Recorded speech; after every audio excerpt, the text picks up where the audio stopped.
Greetings, imagination connoisseurs. Once again, it is I, your Duke of Dope Discourse, Robert Meyer Burnett. I invite you to watch and listen to the Designing Hollywood podcast, brought to you by Martika Ibarra and the great, legendary Hollywood costume designer, Marilyn Vance.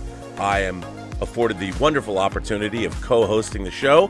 If you are interested in the magic of Hollywood, the design of Hollywood, the clothes of Hollywood, watch the Designing Hollywood podcast, available wherever you get your podcasts from, or find the video version on the John Campea YouTube channel. That's right, the Designing Hollywood podcast. Why would you ever want to miss it? Especially if you love the movies.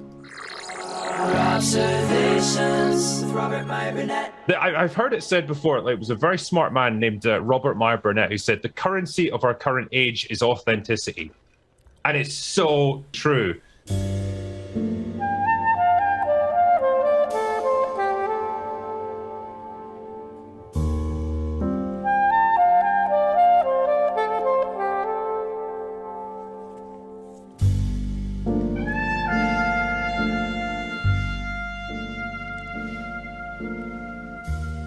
Imagination Connoisseurs Unlimited, in association with Road to Perdition writer Max Allen Collins, brings you True Noir, the Nathan Heller casebooks from Max Allen Collins' 19-novel series about Nathan Heller, once a bent Chicago PD officer turned private eye to the stars. Starring Todd Stashwick as Nathan Heller, a fully immersive audio drama, 10 episodes, coming soon to a crowdfunding campaign near you. Greetings, imagination connoisseurs. Once again, it is I, your Duke of Dope Discourse, your master of fun and wonder, your viceroy of verisimilitude, your sommelier of sci-fi and cinema, your evangelist of the imagination, and of course, the perhaps never to be defined existential Mr. Rogers. That's right. Me, Robert Meyer Burnett, and I'm coming at you, you imagination connoisseurs, right from here in the Rob Observatory, Robcasting at you. Members of this, the Post-Geek Singularity community. First of all, there is no mature audiences needed for this episode. This is going to be different. It's going to be a full episode. I'm going to respond to a few things, going to talk about the three-body problem, and I'm going to bring on a guest. That's right, writer, producer, and director of such movies as the producer of Menace to Society, the director of Tales from the Hood, the co-director with Rusty Cundiff, and a writer as well. Tales from there's so much we're going to talk about. Deep Blue Sea 2, Mr. DARIN Scott's coming on at 10 o'clock.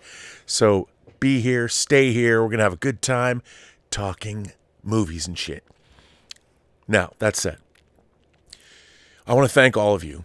The last show I did, the last Observation show I did about Ed Piskor, it was a very well-watched show, but I had a lot of really thoughtful commentary. A lot of people had a lot of things to say, and I really appreciate the participation and the outpouring of emotion and opinions on every side of the situation. It showed me why I need to continue to do this channel and keep this kind of discourse going. So I want to thank you all, those of you who participated and those of you who didn't. I just want to thank everybody for writing in and being a part of it all. Very much appreciate all of the engagement and everything that you all said. So thank you for that. And there's one item, I mean, there's so many I wanted to respond to, but there's one I wanted to respond to, a comment, and it comes from Clark Kent's Rock and Roll Review. And I want to read the whole thing. Firstly, and despite the critique I have for your video, Rob, I was a fan of kayfabe's output, cartoonist kayfabe, especially the interviews regarding McFarlane and Gaiman. Donating the money you make from this video is also a good move for that. I will salute you. I won't know how much this video has made, obviously, till the end of the month, but I plan on doing that. That crushes me at your age. The translation is that he would be let down if the person he had been talking to was underage. I don't necessarily think so. I received a number of different interpretations of what that meant, and a lot of people came down on the side of somebody who was so talented at that young age was somebody that Ed admired. But then, of course, that crushes me at that age. The translation would be that he would be let down if the person he'd been talking to was underage. Well, she wasn't underage, and Molly was age of consent in Pennsylvania is, of course, 16. And I'll tell you something. If you're a G.G. Allen fan and you read R. Crumb comics, there's a vast level of maturity in people. I've known people that were in college at 17, lived in dorms, things like that. So anyway, I just want to continue to read this. Not understanding the street speak and nuances of social media exchange is a damning indicator of the assessment displayed in this video. Rob, he sent an image of the accuser in her high school uniform to her to imply that after being called naughty or naughty girl or something girl in every other comment is not a red flag to be called out is disingenuous. It's also disingenuous to state that the relationship between one individual of 38 and a girl of 17 is equivalent to an organization you were in that had taken on an intern is also disingenuous. Ed Piskor was talented, and it is a tragedy that he killed himself over this. However, you believe that Piskor should be defended after the fact of his suicide. Out of his self-proclaimed shame, Piskor centered himself using his death. You are now part of the new industry of propping Piskor as the supreme victim. If he was professional in the first place, then none of this would have happened. If this video discussed the conflation men have with their talent and or the employment shortcomings lead to suicide, then you'd be saying something far more insightful, because your central premise is correct. Piskor should not have killed himself. Instead, the video condemns cancel culture without once talking about the culture that inspired it. Rob, there's a lot of silence in the entertainment industry regarding abuse. You know this. The film business had its Weinstein moment, but music, comics, animation have yet to have that.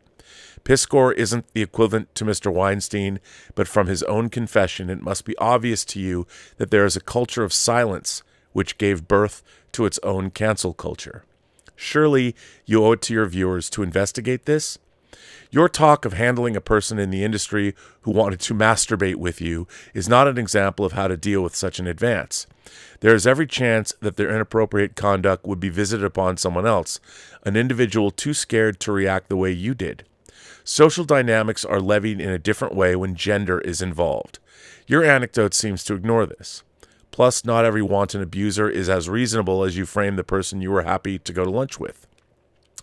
To talk about Piskor as a direct result of cancel culture without the context of why that culture came into being is lazy or at best myopic.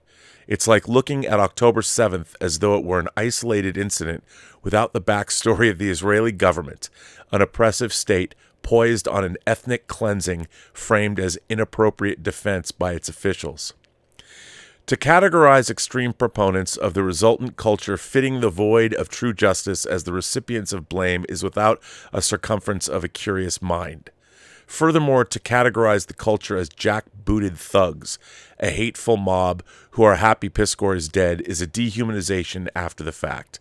Such a gross categorization lacks nuance. How does the stepping away of Jim Rugg as Piskor's writing partner fit into your black and white assessment? To say that all activist culture is a mob of narcissists is incredibly dismissive. For every person doing this for clout, there are victims who couldn't talk to their boss, friend, partner for a multitude of reasons I don't need to patronize you with. Why couldn't you have committed yourself to some devil's advocate in order to present balance? If your argument is so powerful, then there need not be a reason to obscure the few aspects raised here.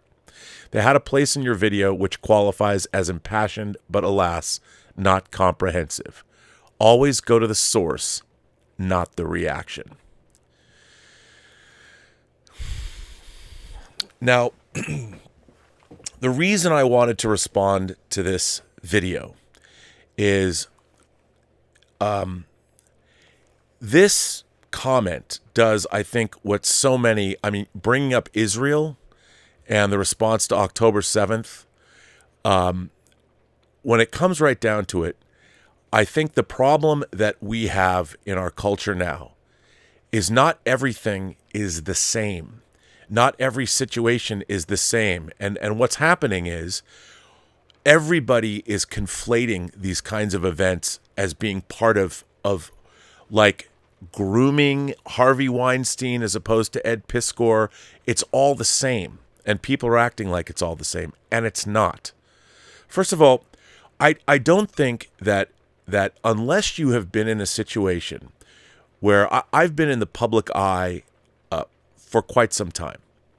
And whether I'm speaking at Comic-Con, whether I was making movies, whether I was doing DVD special features, whether I've been on YouTube, which I have been for 9 years, you get contacted all the time. And there's all different kinds of people that contact you. And if you pick one age, let's pick 17, the rainbow-colored 17-year-olds that I've met run the gamut of brilliant minds to people that could live a little before they, move out of their parents' house or something. And I think it's absolutely wrong to say that every 17-year-old male or female or whichever gender they identify as are the same people, because they're not. People come in wide varieties of shapes, sizes, colors, creeds, beliefs, sexualities, whatever. And you can't say that everything is the same. And, artists especially are usually people that like to see or like to mentor. When you are somebody who's been an artist for a long time, and it's your whole life, and somebody shows an interest in your art, there's a lot of people that want to share their art. And, you can be playful. I can't speak to what was in Ed Piskor's mind, but I know this. He wasn't sending dick pics. He was being playful, and he was probably tailoring his responses to somebody who liked Gigi Allen and somebody who liked R. Crumb. It's like people who have body senses of humor. Howard Chaykin's never apologized for his sense of humor. He likes smut, and he'll come right out and say it. It's not like we don't live in a world where you can join an OnlyFans account of whatever 18-year-old you want to watch and pay that 18-year-old money to do whatever it is you're paying them money to do. Our culture needs to take responsibility. Everybody needs to take responsibility about the culture that we're living in. And nowadays, you're either a groomer, an abuser, or you're not. There's no nuance in any of this. And from what I understand, Ed Piskor didn't do anything wrong. He had an exchange with Molly, who was 17 years old, who, I don't know all the details about it, but this letter that I got equating what went on with Israel, I understand that, there's a certain person, a certain kind of person who wrote this letter, and I can see exactly where they're coming from. I know it. And they're coming from a place that I don't particularly agree with, because there's not a lot of nuance there. But they made a good point. I could have made it a real investigation, a real devil's advocate investigation. I have been on the receiving end of this kind of behavior. There are people that I work with that didn't really know me very well, that misinterpreted things I had done or said because, well, they saw it through the filter of their own perception without really bothering to find out what I meant or who I was, and that's okay. That's okay. But at the end of the day, a man is dead. And all of this does not matter because he didn't commit a crime. And the question is, why did a person feel the need 4 years after the fact to bring all of this up and contextualize it in a certain way? And we have seen after this incident happened that a lot of people who piled on to Ed Piskor, who came out and made accusations as soon as things went south, as soon as a man, Ed, was dead, they deleted or locked off whatever they'd said. That should be illegal. If something goes down and you are part of some cancel culture bully mob, you shouldn't be able to then remove the evidence in case, I didn't mean for that to happen. No, you did. What we need in our civilization is responsibility. Personal responsibility, personal authenticity. Why are people piling on in social media if they know nothing about what actually happened? I know that's human nature. I get it. We're not going to change that. But if you're gonna accuse somebody of something, you better stand up for that. You better make that accusation stick, or you better, if you're gonna call somebody out, if whatever happens, it gets too extreme, you shouldn't get to like then, oh, I'm gonna erase what I said because I don't want to be seen as being complicit. Because the thing is, the accusation in the first place, if you don't know, is disingenuous. What I see happening in this world is people want to get other people to pat them on the back. They're looking to get clout. They're looking to get approval. I don't know what they're trying to get, but whatever it is they are trying to get through piling on, I understand they're trying to see I'm a social justice warrior. And it's like, are you? Or really are you just a fucking narcissist who wants people to like look at you and go, "Oh, yes, thank you. Thank you for being an ally. Thank you for being a friend. Thank you for standing up." What are you standing up for? You're standing up for yourself. You're not really standing up for the victims, because if you were standing up for the victims, you'd be out volunteering at places on the weekends. You'd work at a rape crisis center. You'd work at a suicide hotline. You'd work at a soup kitchen. But most people don't. They're content to sit there and bully people on the internet or join in when some drama comes. There's nothing you can get people to participate in more than online drama. I mean, I know, I do it myself. I'm guilty. I was doing it today over a certain situation that, by the way, I relished seeing something happen today. No one got hurt. I've been hurt by this situation in the past, but anyway, I'm not doing a very good job of explaining this or even responding to this missive. But I want to say I appreciate even the people that I disagree with. I appreciate everybody that wrote in and made for the entire comment section to be worthwhile reading. If you go to my last show, it's you guys in the comments section that were incredibly thoughtful, very interesting. Everybody made good points. We had both sides of the argument here. But the fact is, and something that should not be forgotten, a man is dead. A man who is incredibly talented, who had a rich life in front of him, and somebody who we all got to know on the internet over the last 5 years. And there's a lot of people that, weren't there for him when they needed to be. Because everyone's running for cover. No one's really sticking up for what they know is right. Look, it's a lot harder to stand up when there's a mob out there throwing rocks than it is, I know it's easier to slink away so you don't have to deal with it. But we're going to have time when it's going to get a lot harder than it is now. And they're going to be the people that step up and defend their friends and defend what's right.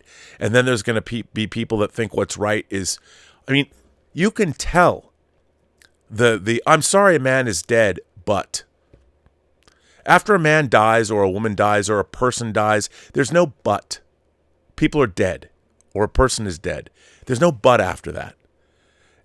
There isn't some of these comments. But anyway, I just wanted to thank you for everybody who was so thoughtful, and I was proud of you for that. Just at the end of the day, we've lost Ed Piskor, and it's a bummer. But anyway, let's talk about something else. Let's talk about Adaptation. By the way, we've got more to say about this when Darren comes on.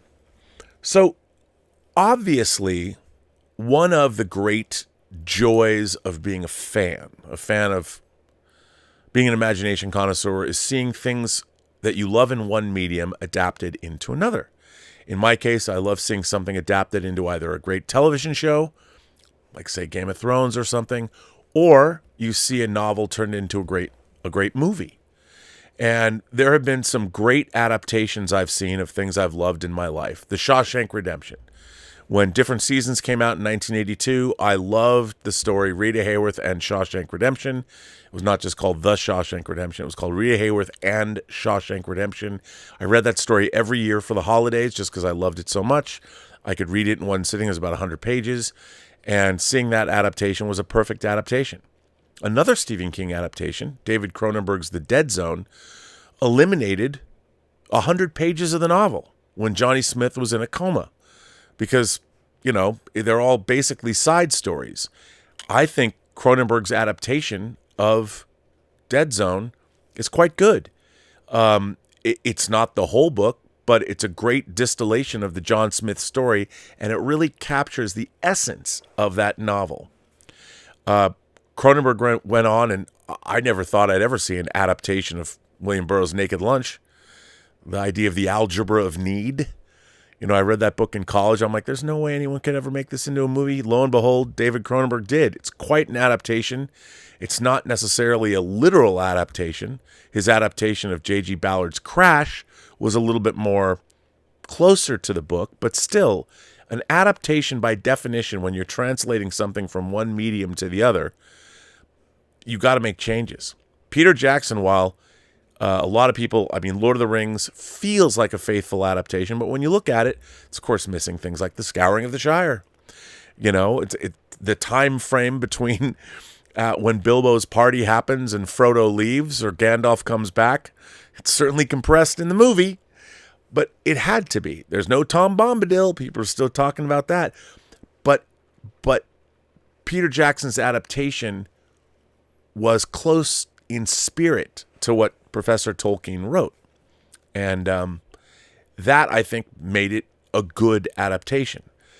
But by definition, we've seen The Seven Samurai was adapted into The Magnificent Seven. A samurai movie was adapted into The Magnificent Seven, an American Western. And then John Sayles in 1980 wrote the script Battle Beyond the Stars, which was an adaptation of The Magnificent Seven in space. And so we've seen adaptation after adaptation after adaptation. There's sometimes good adaptations, sometimes books. If you read the book Jaws, Matt Hooper has an affair with Sheriff Brody's wife, with Ellen Brody. When you watch the movie, you can't possibly imagine that Ellen Brody would have an affair with Matt Hooper in the movie the way the story's told. Now, people would say, if you're a legalistic adapter, you'd say, no. You have to make it just like the book. But the thing is, would that be better? I would say that Jaws, the movie, as far as it's a better adaptation of the book as a movie, the movie works better than I think even the book does. So it might not have complete fealty to the novel, but I certainly think the movie Jaws might even be a better experience than the book. Kubrick's Clockwork Orange, I think, is better than the book, even though I do love the book. You know, your mileage certainly may vary. Sometimes they have very little of the book. The James Bond novels, for instance. The early Bond novels, Dr. No, From Russia with Love, are pretty close. But, you know, when you finally get, Thunderball, that's an interesting story. The movie, the screenplay was being developed before the novel was written. That's kind of an interesting story there. But You Only Live Twice and Moonraker bear very little resemblance to the novels that they're based on. I don't even think anybody thinks of those movies as necessarily adaptations. As you move further into the Bond franchise, there's a lot of ways around or to approach adaptations. Nowadays, though, comics, the Marvel Cinematic Universe, Ed Brubaker's run on Captain America that gave us the Winter Soldier. Again, I thought that the movie was a pretty good movie, good Captain America movie. Was it a great adaptation of the Winter Soldier storyline as Ed Brubaker wrote it? Well, the kernel of what he was doing was definitely there. It was definitely in the story, but you couldn't, that comic tale was spread out over multiple issues, so you had to do something. The Age of Ultron comic bears little resemblance to the Avengers movie. So adaptations, we've seen both good adaptations and bad adaptations. And then there's the people that are very legalistic. They want a very, which brings us to Netflix's three-body problem. Now, this is an interesting situation with the three-body problem because in the last year, we've had 2 adaptations of it. So for those of you who don't know about the three-body problem, it is a trilogy of books. And yes, there's a prequel, and then there's kind of a side story, but they're written by other people. And I never can say this name right because I don't speak Chinese. Lu Xinjin is the author, or Xinjin Lu is the author, and he's also the Chinese science fiction writer that wrote The Wandering Earth, which the movie was also based on. So the trilogy is known as The Remembrance of Earth's Past, and we've seen 2 adaptations. The Chinese television, they made an adaptation called Three Body. That is just the first book. The Netflix show adapts the first book and dips in, 20% of the way into the second book, and it touches on things in the third book. But the thing about the Three Body, the Three Body Problem, The Dark Forest, and Death's End, they're terrific books, but they're not necessarily books that are known for their great characterizations. As a matter of fact, I would say the characterizations are probably the weakest element, and some characters come and go, from book to book.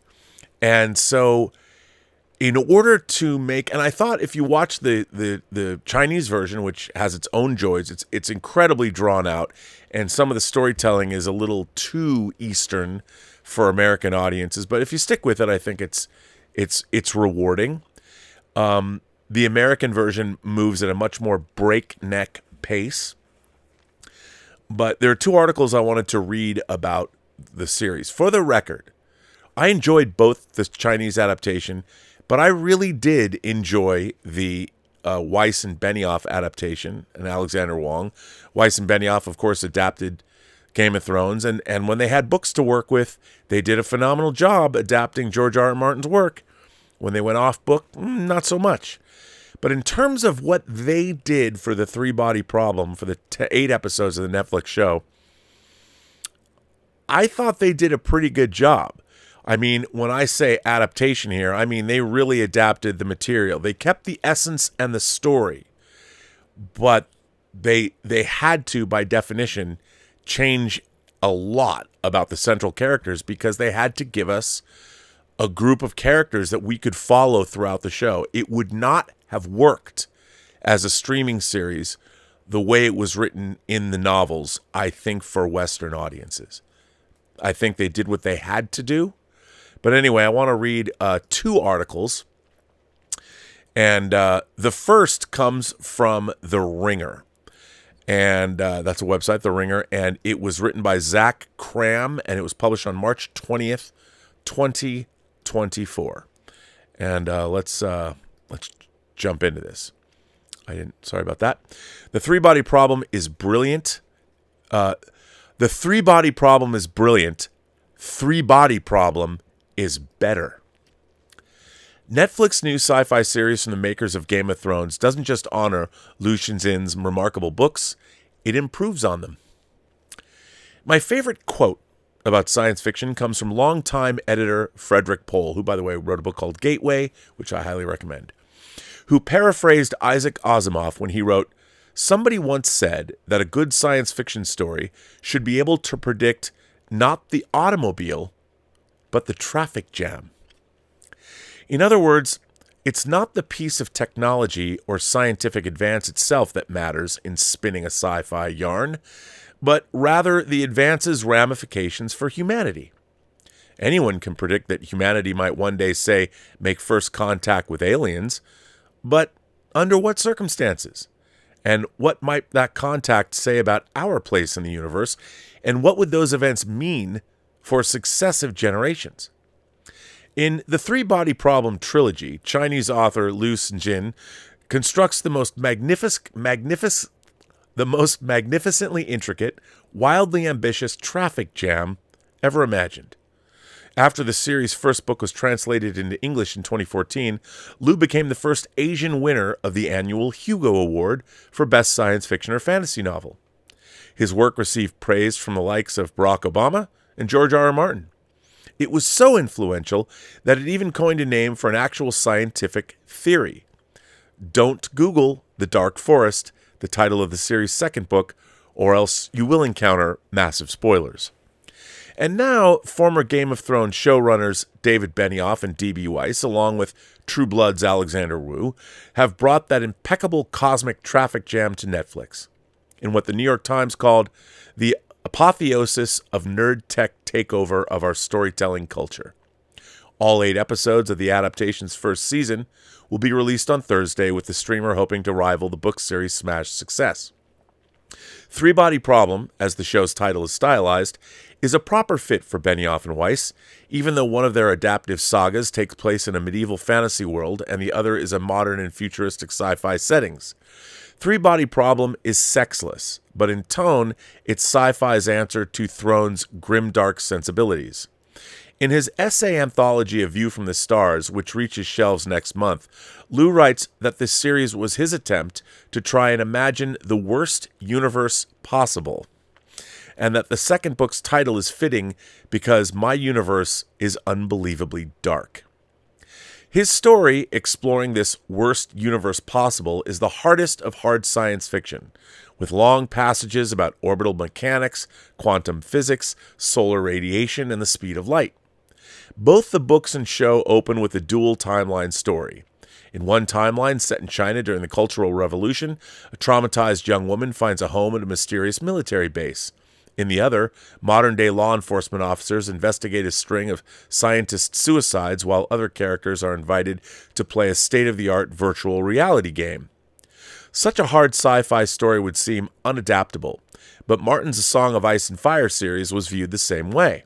Once upon a time, before evolving into a creative and cultural darling, a show that simultaneously set records for both Emmy Awards and HBO viewership.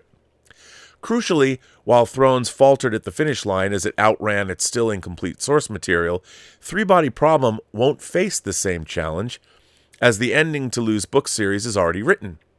That difference gives Benioff and Weiss the opportunity to do what they do best: adapt an unadaptable genre story for the masses. Now, I'd just like to say at this point, if you haven't read the books and you've seen the series, what you've seen in these first 8 episodes barely hint as to where this show goes. And the kind of super science, the kind of physics and the kind of quantum mechanics and it gets so crazy that I don't even know how they're going to depict certain things that happen in these books. I honestly don't. I certainly hope they get to try, because I want to see what it looks like.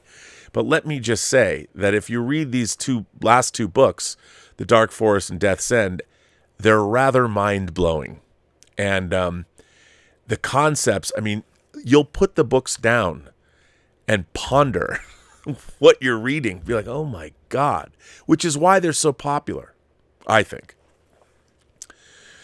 They have a knack for making what seems like completely inaccessible material totally accessible, says actor John Bradley, who played Samwell Tarly in Thrones and features as a snack food tycoon in Three Body, said in a press packet provided by Netflix.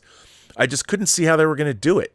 But then as I started to read the scripts, I realized what a magic touch they've got in terms of taking this very dense source material and making it into an entertaining mainstream show. Now, that's the key. This is not mainstream fare.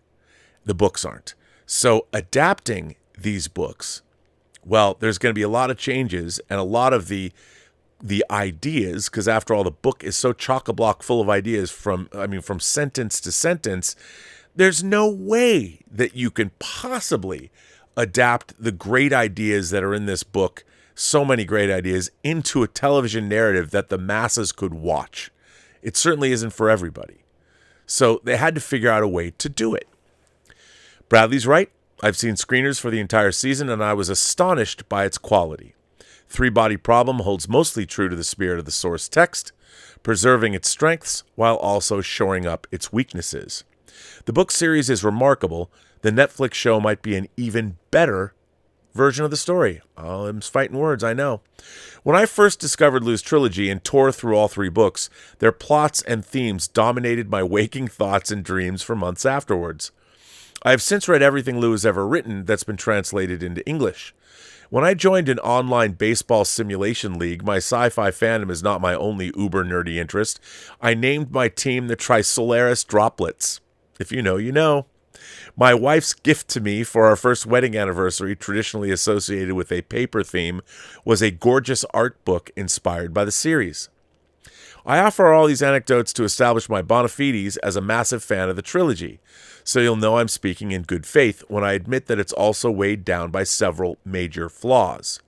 The book's timelines can grow confusing, especially when Liu doubles back to previous events and shares confusing flashbacks. His treatment of romantic subplots and some gender dynamics more broadly is uncomfortable. His characters, most of all, tend to exist as two-dimensional vehicles for ideas rather than as 3D flesh and blood creations, which is probably the book's biggest weakness, which is what Weiss and Benioff had to overcome. Fictional stories can draw readers in because of beautiful prose or compelling characters or a riveting plot. Rare success stories like Martin's A Song of Ice and Fire combine all three. But Liu thrives through plot alone. He devotes far more attention to building his ideas and worlds than to building his characters. This is especially true of a main character in the first book, whom a co-worker who didn't enjoy her reading experience called the most boring man in the world. This imbalance is partially a matter of cultural exchange.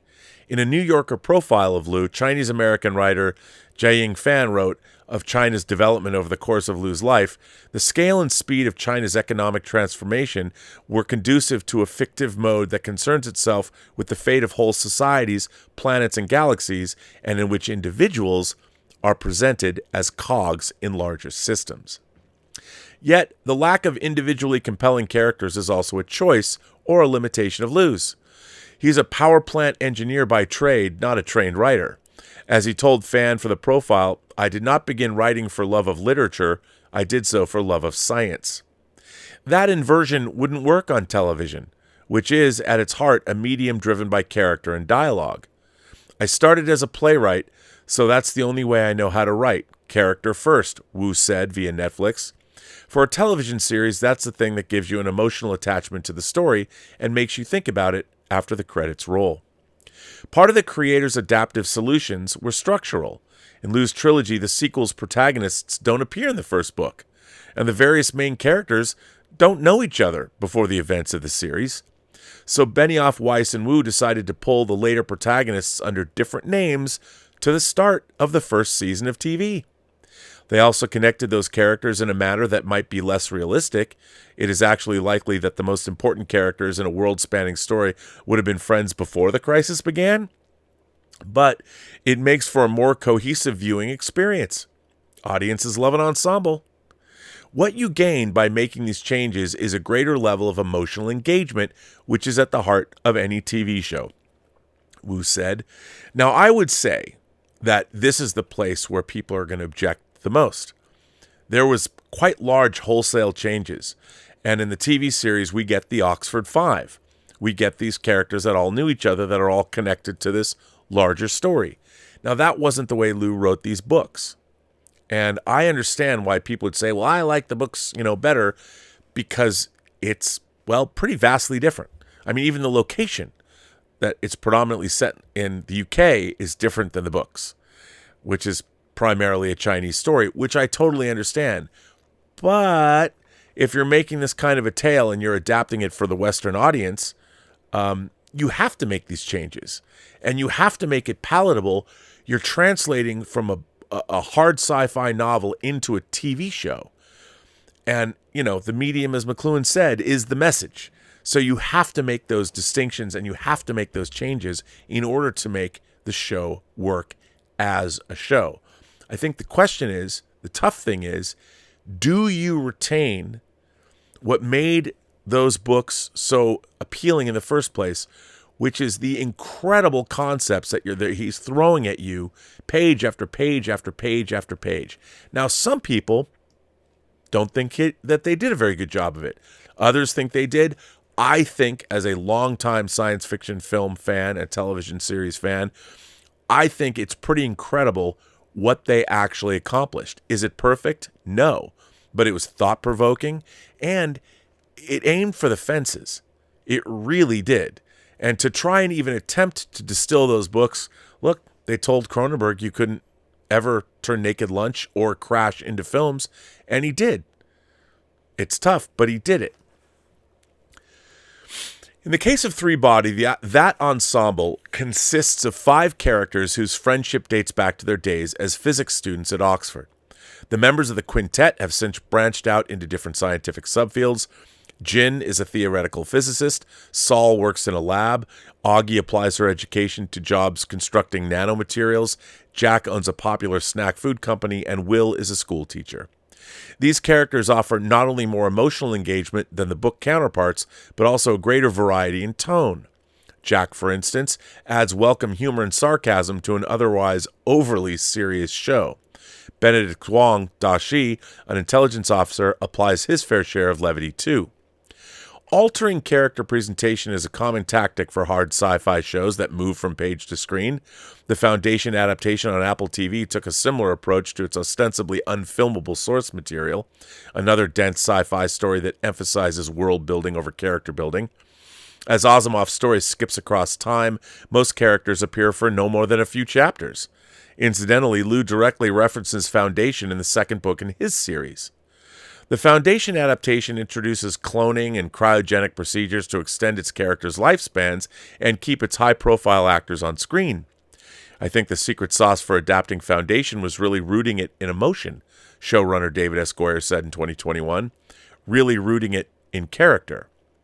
Elsewhere in the realm of hard sci-fi adaptations, Dune Part 2 condensed its time frame and cut out the book's precocious toddler, which would have been trickier to depict on screen. The Expanse TV show also fiddled with character timelines, including introducing a fan favorite who doesn't appear until the second book in the pilot episode. His Dark Materials is more fantasy than sci-fi, but the HBO adaptation of Philip Pullman's trilogy employed the same solution in transporting a character who debuts in the second book to the show's second episode. The Expanse adaptation also added more dialogue and banter in place of a detective character's mostly internal narration. Daniel Abraham, one of the co-authors and executive producers of the series, told me this change was necessary because watching the guys sit at home and drink whiskey and think, not great television. The same rationale shapes the three-body adaptation. Where in Book 1, character plays a virtual reality game alone and must think through its problems by himself, the show engages multiple characters in the VR world so that they can collaborate and share their thoughts with both one another and the audience. Another major change in the three-body cast versus its book equivalent stems from the globalization of a story that originally transpired almost entirely in China. The sequels spend more time globetrotting and even traveling beyond our pale blue dot. While the first season's two largest roles went to actors of Chinese descent, other Chinese characters from the book are, in the show, played by white, black, Pakistani, and Mexican actors. And while flashbacks are still centered in China, much of the present-day action shifts to London instead. According to the creators, Liu gave them his blessing to swap characters' races and genders, and the cast and creators have stressed repeatedly that these changes were intended to tell a better global story, not to whitewash an inherently Chinese tale. We wanted to represent as much as possible all of humanity, Benioff said, per Netflix. We wanted people from all over the world. We tried to make this a very diverse international cast to represent the idea that this isn't just one country's struggle against the threat of aliens, it's a global struggle to survive. Some viewers may rebel against these changes, but cast members quoted in Netflix press materials applauded the resulting opportunities for greater representation. Switching a scientist character from a Chinese man to a Latina woman, said Gonzalez, allowed me to be a bit more subversive in this take on a scientist. I feel like we have very specific ideas when it comes to doctors or scientists that's very sterile and clean-cut. Being a woman from Latin America, I really wanted to create a role that reflected a Latin American woman in a different, more beautiful light. Not all of Three Bodies' adaptive changes can compensate for the source material's relative weaknesses. To return to the Thrones comparison, none of Three Bodies' characters are as rich or complex as Tyrion Lannister, Arya Stark, or many of Martin's other creations. Nor does Three Bodies' dialogue crackle like Thrones at its best. But elements of its production design, such as props, costumes, effects, and score, unique to the screen, elevate other aspects beyond the capabilities of plain words on a page. The thing that's amazing about filmed entertainment, The Expanse's Abraham said, is that it has a musical score. And there's a whole layer of emotional evocation that you just get for free. It's amazing. It's a powerful tool. If you could do that in a book, it would be astounding. In addition to reconvening Thrones actors like Bradley, Liam Cunningham, who played Davos Seaworth, and Jonathan Pryce, the High Sparrow, Three Body calls on many of the below-the-line standouts who shaped Thrones' look, sound, and feel, including composer Ramin Djawadi, who's back with a delightful soundtrack for the new show. Thrones and Three Bodies visual effects producer Steve Kolbach said via Netflix that the level of complexity of the visual effects is similar in many ways to some of the things that we did in Game of Thrones. This series looks expensive, and it feels all the more immersive for its attention to portraying an entire world. Three Body expands even beyond Throne Great Sprawl, leaping into the VR world from ancient China to Tudor England to 13th century Mongolia to 16th century Italy, and in the real world from England to Panama to Switzerland to Florida. The effects work carries over to the show's infrequent action scenes. A mid-season sequence on an oil tanker, which transforms a one-page event into a jaw-dropping visual spectacle, is one of the best set pieces Benioff and Weiss have ever produced. It's not quite Hardhome or The Red Wedding, but it's not far behind. Three Bodies' actual version of The Red Wedding would come in Season 2 if the show is renewed. This action is played up in part because, as my colleague Justin Charity wrote, both the book and the show are sci-fi thrillers, but the books put the emphasis on the sci-fi, where the show puts the emphasis on thriller. This streamlining mostly works. The most confusing part of the first book, and in my opinion the entire series, unfolds over 25 dense pages as Lou details the construction of a new piece of advanced technology that makes use of extra dimensions. On screen, however, Three Body condenses this sequence via a quick summary before moving on, again, focusing more on the traffic jam than the automobile itself. I think they're talking about the Sophons. Still, cutting down on the science nerdery in the interest of a broader view of comprehension means that for some fans, the book's appeal will be lost in translation. I couldn't help but wish that other missing parts had been included in the adaptation. A scene that uses a billiard table as a metaphor for a particle accelerator, Lou's deeper exploration of the VR game, which allows the reader to try and untangle its collection of mysteries along with the characters instead of just watching them solve it. More details about the ingenious human computer in VR, which looks cool, but isn't really explained on screen. For viewers who want more sci-fi in their sci-fi thriller, or frankly more sci in their sci-fi, a competing Chinese language adaptation aired in 2003 and is now streaming on Peacock. This version of the story, produced by the Chinese conglomerate Tencent, is almost unflinchingly faithful to the book, as it stretches over 30 episodes and thus has much more room to delve into all of the novel's scientific minutiae. Tencent's series is not entirely faithful, however. It leaves the integral aspects of the Chinese history that influence the characters and catalyze the plot. When drafting his book, Liu front-loaded scenes showing the brutality of the Cultural Revolution, but as a New York Times piece explained, his Chinese publisher worried that the opening scenes were too politically charged and would never make it past government censors, so they were placed later in the narrative, he says, to make them less conspicuous. Liu reluctantly agreed to the change, but felt the novel was diminished. Now, Liu recommends that bilingual readers choose the English translation of his book, which returned those chapters to the front of the novel instead of the Chinese version. The same dynamic apparently played out in the dueling adaptations. The Tencent adaptation downplays these scenes, while the Netflix show, just like the English translation of the book, opens with them, as a physics professor faces oppression from a mob because of his beliefs about science and religion. Liu himself is an atheist, but he still believes it's his role to inspire a spiritual response in his readers. In one of his essays, In a View from the Stars, he writes, "The religious feeling of science fiction is a deep sense of awe at the great mysteries of the universe." I agree with that totally. The show captures the same sense of wonder and reflects it back to the audience from the start. At the end of the first episode, when the stars in the night sky behave in an unusual way, the hair on my arm stood up, just as it had when I discovered the great mysteries in the book. We want to do justice to the books and create a show that makes people feel the way the books made us feel, Benioff said. And the best way to do that is to not just schematically take things from the book and put them on screen in the order and manner in which they appear in the books.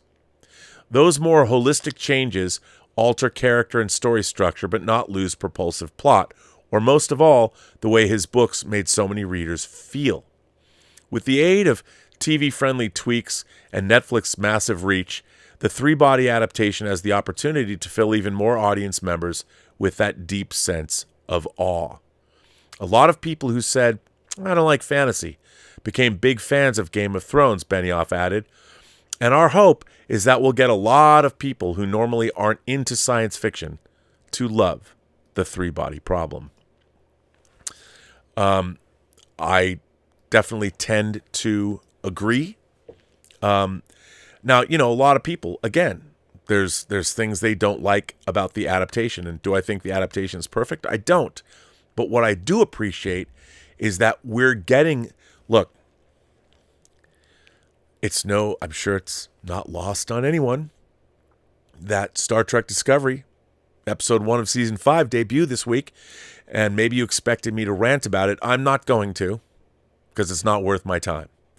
But I will say this. If you watched Star Trek this week, you watched 2 starships dive from orbit and literally crash primary hull first into the ground. And apparently they're still functioning after that. When I see something like that, I talked a lot about verisimilitude. I talked a lot about suspension of disbelief. I can't suspend disbelief. And when I see what I think should be the Tiffany standard in televised science fiction Star Trek resort to less than pulp sci-fi plot machinations, I'm like, I'm out. The fact that we're getting Foundation, the fact that we got The Expanse, the fact that we're getting Three-Body Problem, and the fact that Dune 2 is in theaters still making money and is successful, and it looks like Dune Messiah is actually going to happen, gives me great pleasure. I mean, maybe we really will get Dan Simmons' Hyperion. Maybe we really will get Peter Watts' Blind Sight. Maybe we really will get Werner Vinge's A Fire Upon the Deep, or Peter Hamilton's Pandora's Star, or even David Gerald's The War Against the Tor series. I don't know. But what I do know is that the level of maturity in science fiction is definitely going up. I mean, as we see other audience members maybe not being catered to, I'm pretty excited to live in a world where, while the Three-Body Problem was not necessarily a perfect adaptation, I thought it did what a great adaptation does. It captured the spirit and essence of the book, but most importantly, for me at least, it brought the sense of awe and wonder about the universe and the complexities. It made you think. The ideas that 2 computers, 2 artificial intelligences, 2 sophons the size of a proton could completely run the planet and see what everybody's saying everywhere at all times. I mean, there were some heady concepts in the show, and I was surprised at how much they delved into those things. So while it might not be perfect, I think the Three-Body Problem is, in fact, a very good adaptation of the source material. I certainly think that you have to hand it to them, because Weiss and Benioff, it's so interesting. If you're Weiss and Benioff, you were, for like half a decade, people were worshiping the ground you walked on, with Game of Thrones being what it was. And then in basically season 7, I mean, I guess it started in season 6, but there was nothing embarrassing. You still got the Battle of the Bastards and those kinds of things. But by the time you watch the last 6 episodes of Game of Thrones season 8, I think everybody was thinking the same thing. I mean, I know some people did like it, but I think most of us were like, wait a minute, were you guys even watching the previous 7 seasons of your own show? How could you try and wrap it up like this? How do you not give us any explanation for the Night King? Like, what did they want? They wanted to what? Destroy the world? For what purpose? And how come they were built up as this formidable force and Arya Stark takes out the Night's King and that's it? I mean, you can't help but be disappointed in that. And of course, Dany going crazy. It's like, that was the dumbest thing I thought you could possibly do. Just because what, her ancestor, her dad, her grandfather, whatever, the Mad King, he went crazy, so it was inevitable that she was going to go crazy. Then why are we watching her trying to balance, her life through 10 seasons of that, or through 10 years and 8 seasons of that show? I don't know. What do you guys think? I mean, where do you think that they should have gone? I don't know.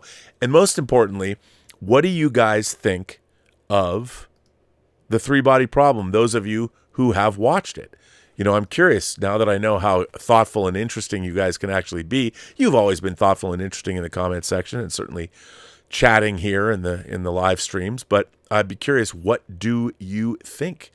How do you feel about it? Let's see what you guys are saying even now. I'm curious. I want to see. I want to see. So we shall find out. Let me see here. Let me get to where you guys are going and find out. So let me go up to the top of the stream. Brian Henniger has become a member of the channel.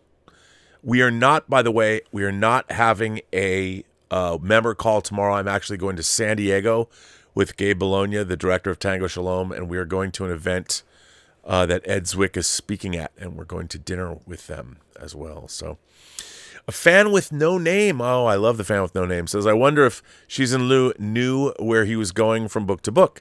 A weakness in the story was losing characters each book, I know. The Netflix adaptation can have an even greater emotional impact from the small changes D&D, Dave and Dave have made. I agree with you 100%. Jay Henson says, it bothered me that the future of Earth is dependent on a small group of friends. Did they all really have to know each other? Probably done for a time, but it really bothered me. I think that's a very valid criticism. But they're not the only people. But I think that's a very valid criticism. And I totally, I don't disagree with that. Blake Layton says, I finished Three Body Problem, and wow, it captured the cosmic horror of the books. The First Contact and Red Riding Hood scenes were jaw-dropping. So eerie. Yeah, I thought so too. I totally agree.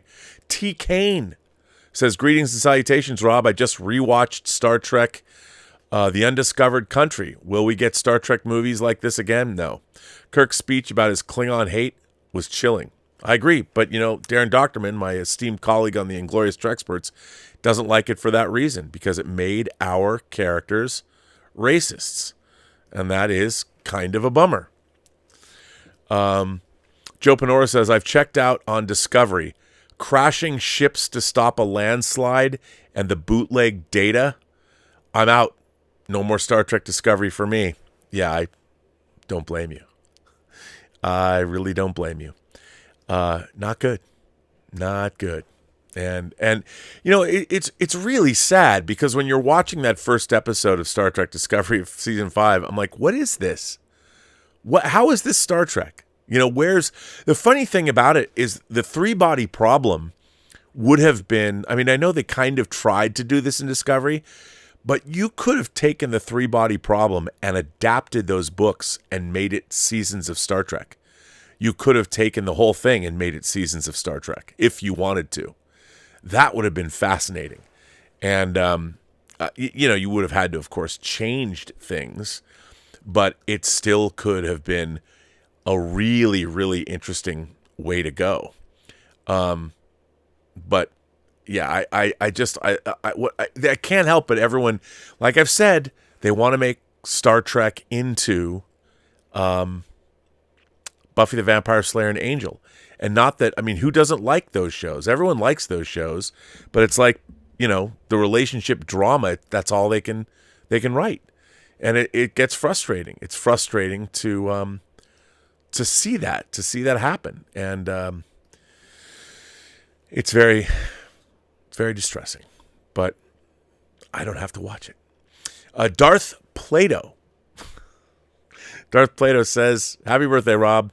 Listening to you talk about two starships purposefully crashing reminds me of that movie, The Other Guys, where The Rock and Sam Jackson jumped off the roof together.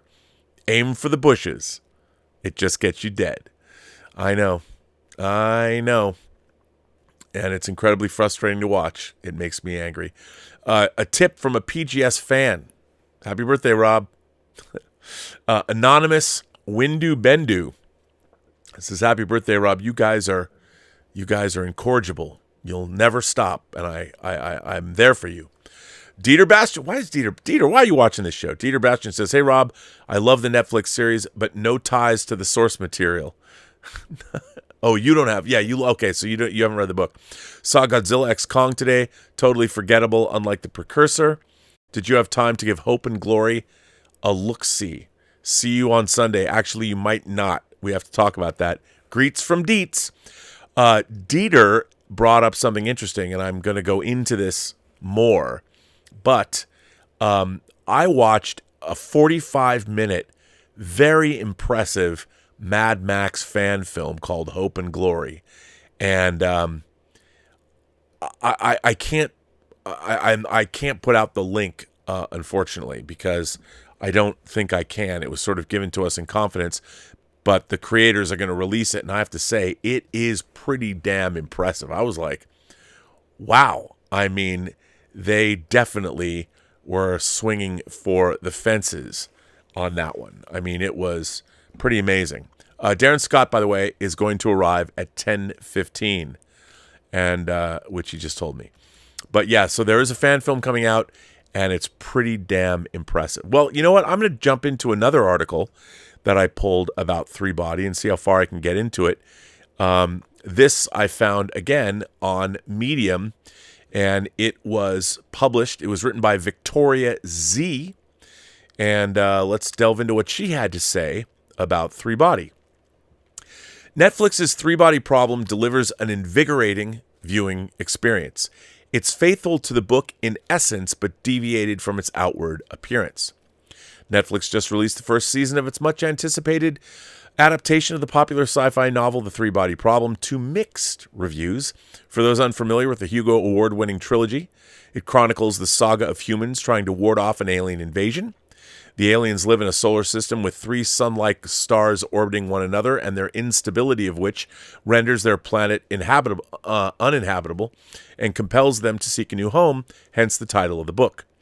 The first book of the trilogy, Remembrance of Earth's Past, opens with the harrowing scene set in China's Cultural Revolution when Yi Wenji's father, a distinguished professor, is beaten to death. And amid this and many other equally barbaric events, Yi gradually loses hope for humanity. When Yi, as an astrophysicist, inadvertently establishes contact with the Santee aliens, despite being warned that the Santee aimed to take over the Earth and eradicate its inhabitants, she exposes the Earth's position, essentially extending them a warm welcome. The first season of the Netflix series, with a slightly different title, Three Body Problem, is mainly based on this book, with some material from the second and third books. The Three Body Problem is one of the most fascinating novels I've ever read. Its author, Liu Xinjin, possesses truly exceptional talent. From solar antennas to cosmic twinkles, weaponized nanofibers to sophons, dark forest to black field, curvature propulsion to dual vector foils, mind-boggling concepts burst forth one after another. Next to the proliferation of dazzling ideas in his book, most other science fiction pales in comparison. However, the Three Body Problem has a major flaw because Liu's ability to develop characters doesn't match his imaginative prowess. Good literature has three-dimensional characters with the plot illuminating their depth. In the Three Body Problem, however, many characters make brief appearances and then dissipate. The main characters are mostly flat, some even exhibiting cringeworthy behavior. Overall, the book's storyline is much stronger than the characters, who often feel like pawns used to advance the narrative. Fans are aware of this issue, but they don't care. The imaginative brilliance is enough for them. When adapting it to TV, however, the creators must address this deficiency. The threshold for watching TV is lower than that for reading books. The audience is not necessarily hardcore sci-fi enthusiasts. Moreover, instead of being just names on pages, TV characters must move around and speak to each other. They must come to life before the viewers. In addition, Netflix no doubt wants to produce a show with global appeal. The Three Body Problem is about an international collaboration led by Chinese scientists. Netflix may want to dilute some of the Chinese elements. Perhaps with all these considerations, Netflix has made a bold move. They've abandoned the original characters and introduced a new ensemble. Some new roles are based on particular characters in the book, while others are composites. The end product is the story of 5 friends from Oxford, the Oxford Five, trying to save the world. In both China and the United States, there are criticisms regarding the characters' nationalities and ethnicities. Chinese audiences are not happy about the whitewashing. American viewers point out the show is overly concerned with diversity and political correctness, which I don't agree with. I believe Netflix has done a good job. This is the author saying this. First of all, it's smart to set the story in Oxford instead of any place in China or the U.S. In terms of skin color, Yu-Wen-ji clearly must preserve her nationality. Among the Oxford Five, only the most important one, Jin, is of Chinese descent. Netflix also retains the ethnicity of Shi Kwang, a veteran policeman, but gives him an English name, Clarence. When asked about Sun Tzu's Art of War, he rolls his eyes and retorts, "I'm from Manchester." Other characters, as noticed by everyone, are all over the place. The nanoscientist Wang Miao transforms into a young Mexican woman, Augie. Jin's secret admirer, Yun Tianming, is now a white guy, Will. Another significant character from the book, Lu Ji, reemerges as a black physicist named Saul. In addition, a handsome Indian called Raj joins the rank, expected to assume the role of a fighter astronaut. I don't see any problem with these changes. The skin color of Lu Ji, or Young Tianming, has no impact whatsoever on the story. Understandably, Netflix wants the audience to feel a closeness to the story, even if it has the ulterior motive of practicing political correctness. It is not a heinous crime. Having heroes from diverse ethnic backgrounds on screen allows children of all ethnicities to find role models. In addition to changing the skin colors of some characters, the TV series has combined some of them. What I appreciate the most is the cast of Thomas Wade as a main character. As a brilliant yet ruthless Machiavellian, Wade is a very memorable figure in the book, despite only showing up a few times. In the TV series, he becomes the global leader in the fight against the Santi. With fewer characters, there's an increased opportunity for them to have deeper interactions. For instance, the relationship between Jin and Will has received fuller development than that of Shang Xin, Jin's prototype, and Young Tianming. Will's final moment is particularly poignant. He envisions himself sitting in the paper boat folded by Jin, drifting alone in the ocean, alluding to his potential fate of wandering eternally in the vast universe. When Jin's boyfriend jealously says, "You loved him," Jin's correction of, "I love him," insisting Will is still alive, is the kind of tender dialogue absent in the book. The smaller cast, though, comes with a downside. It deprives the TV show of some of the book's grandeur. Besides, by highlighting an intimate circle of friends, some of the poetic solitude experienced by the main characters is lost. Although Netflix has made drastic changes to the characters, it has retained the essence of the major roles as well as that of the central plot. Among the 8 episodes, the first 5 use materials from Book 1, with the content of the last 3 mainly drawn from Book 2. Among the trilogy, such as the Wallfacer Project, the first book is weaker compared to the second and third. Some of my friends struggled to get through it to reach the more engaging second and third books. Netflix has quickened the sluggish pace. The outcome is a TV series that has shown remarkable fidelity to the book in essence, but deviated from it in outward appearance. Its rhythm is brisk, its tone is not overly sentimental, the switches between past and present are smooth, the technical details are primarily presented visually as they should be, instead of as a formula and lecture which might bore the audience. Although there is room for improvement, the show delivers an invigorating viewing experience and can be considered a success. So there is another point of view of the show that I also pretty much agree with. And overall, I mean, it's nice to be getting very thoughtful science fiction. And I'll tell you something. If I was 12 years old and I watched this show, I would have loved it. It would have blown my mind. And I think that the fact that we're getting this kind of entertainment is the kind of entertainment we need now. My friend Kevin Rubio and I are developing an animated series actually for teenage girls. And before you laugh at that, the series is all about STEM. It's all about a group of girls that are very interested in science and technology and what their friendship leads them to do.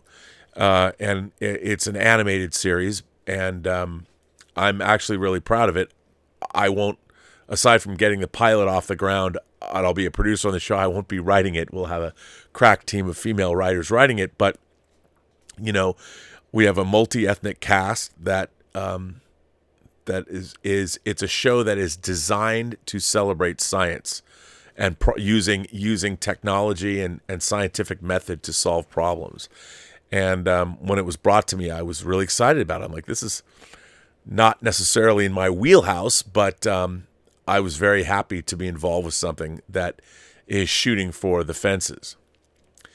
1001 Johnny says, sorry to comment on such a topic as racism, but Kirk's hate doesn't come from nowhere, but rather recent events in his life and a career full of hostile encounters. Prejudice of this nature is most understandable and not the same as having it irrationally. Well, 1001 Johnny, I would agree with you. But in the Star Trek future, we're kind of beyond those kinds of beliefs, even when things like Kirk's son getting killed by the Klingons, you know. But I see where you're coming from, and I don't necessarily disagree. Major Chai Chai, our friend Major Chai Chai, she's here. By the way, I got to tell her, personal and confidential to Major Chai Chai, I did buy that digital lighting kit for my ornithopter. It should be here tomorrow. It was less than $40. I'm like, I gotta drop the green on the Lego Ornithopter lighting kit, and it's got a remote control in it. Looks dope. Can't wait to see it. So there you go. And everyone's going, what? Anyway, it's fine. You'll see.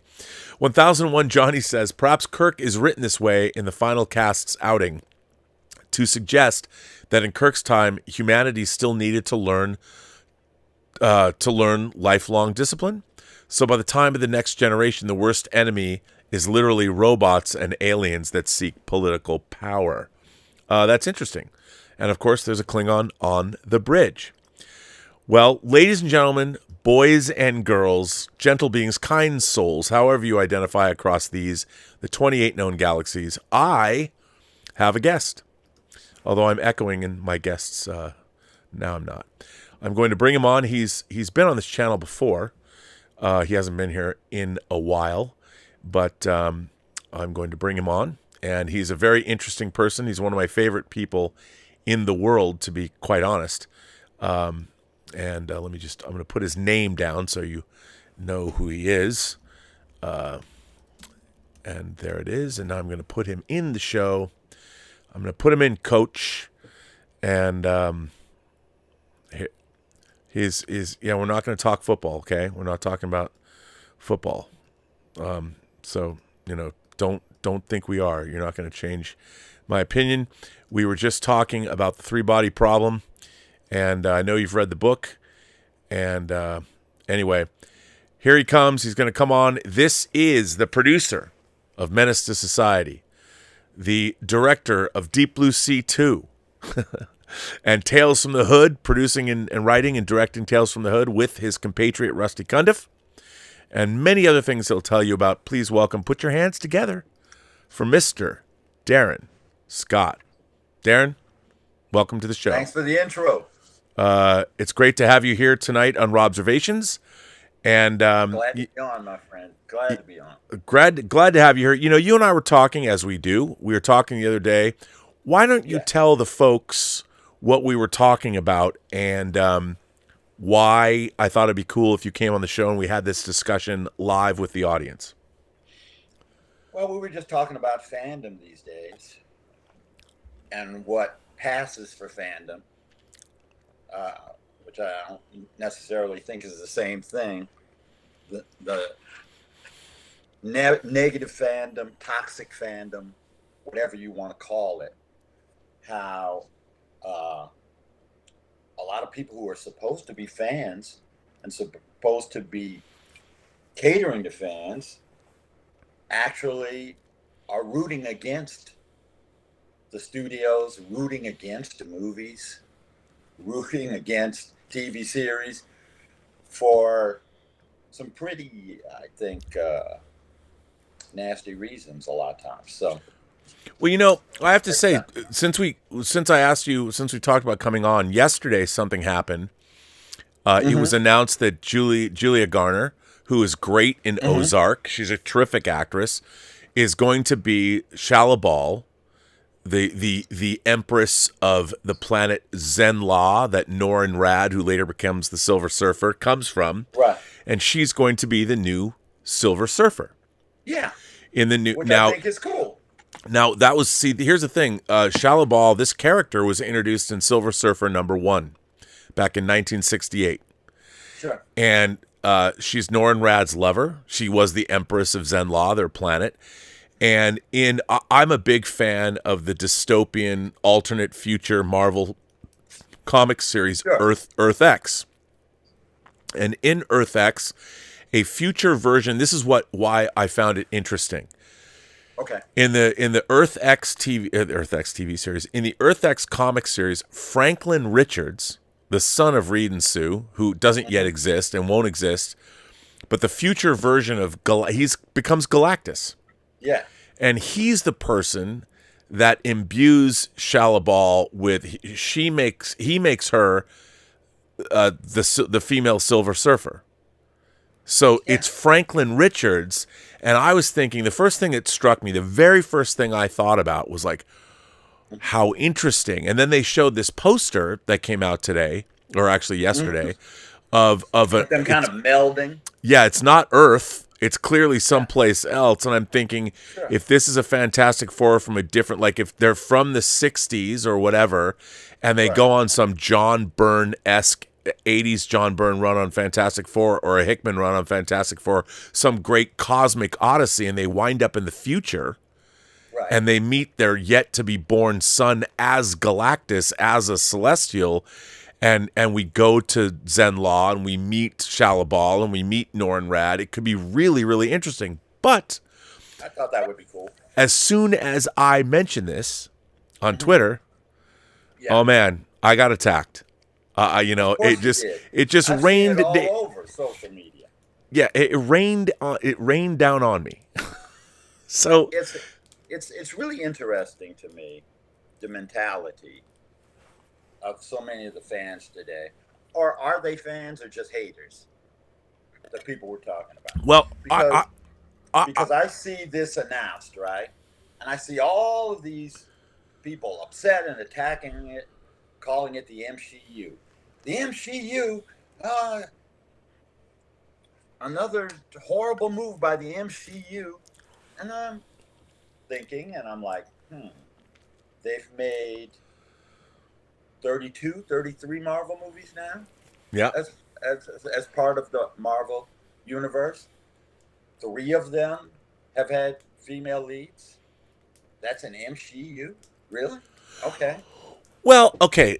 To offer an alternative point of view to that, I think discussion, so it's a good idea. Well, yeah, I think yes, because we can discuss things. If you look at our franchises, if you look at the franchises, if you look at Doctor Who, you look at Star Wars, you look at Star Trek.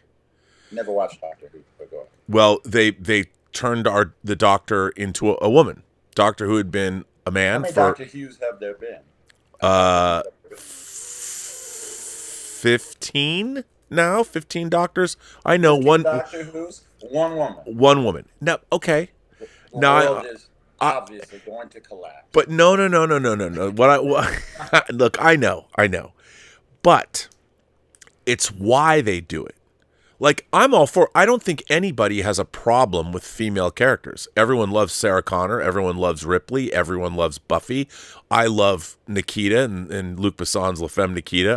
I wouldn't not watch a movie because it has a female lead, as long as the character is a great character and the story's great.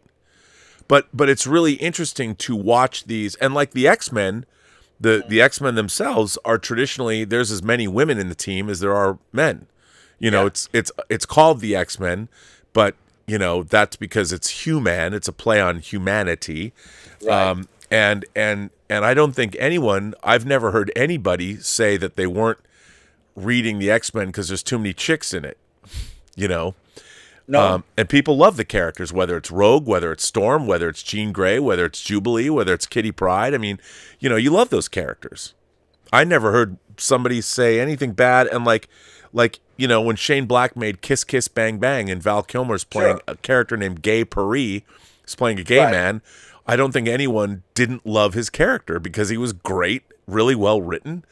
And I'm of the opinion though. Okay. Yeah, the floor is yours. You have to understand, the Flintstones has gone woke. It has? Yes.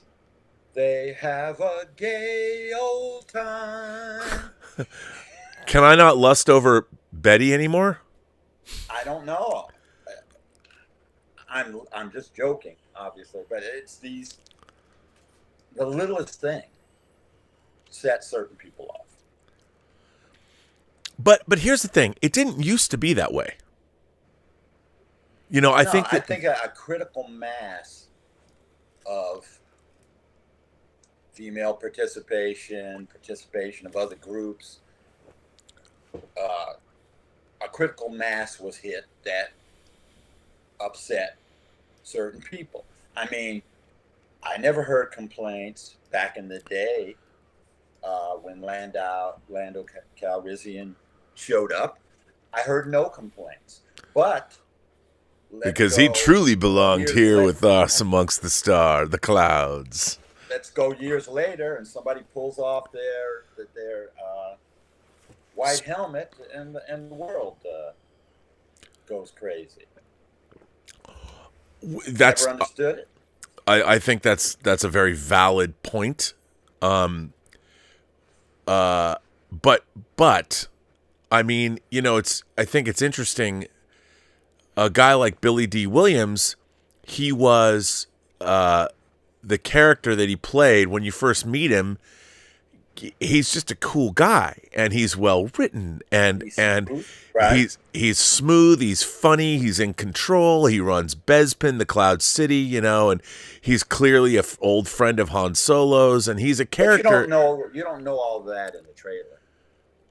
No, that's true. Nobody complained when he showed up in the trailer because he wasn't a threat. Everybody else in the movie was as people wanted them to be.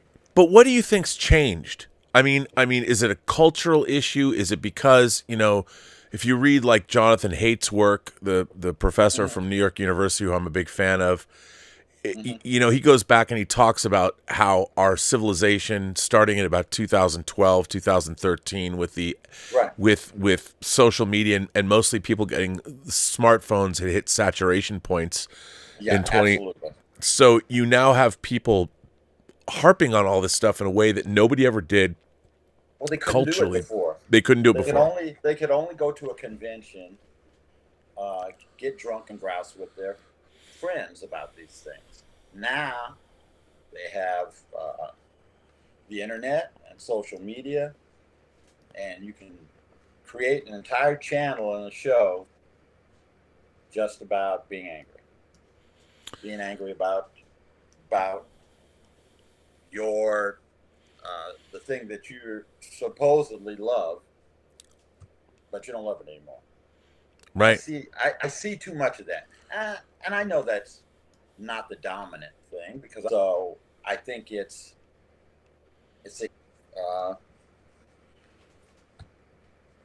by changes in society happening now and things that they're a fan of, whether it's Star Trek franchise, Star Wars, you know, it's just an ugly segment of fandom at driving actors off social media. Well, yeah, I mean that kind of behavior, especially actors, are just saying what the creators tell them to say. We have a comment. Robert Cullen sends in a $20 super chat and says, legacy fandoms, Star Wars, Star Trek, etc., explored accepted social values, projecting their trajectories. But current IPs cater to PC Twitter trends, altering narratives, seemingly without respect to legacy or to social nuance. Do you agree with that? Well, I won't totally disagree with it, because I'm sure there's certain cases where that may happen. But I would also say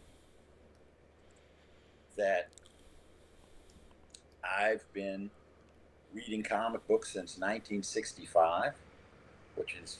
God, you're an old man. I can't believe I'm having you on my channel. I am an old man. I've been reading Marvel and DC and everything. I'm a Golden Age, Silver Age guy.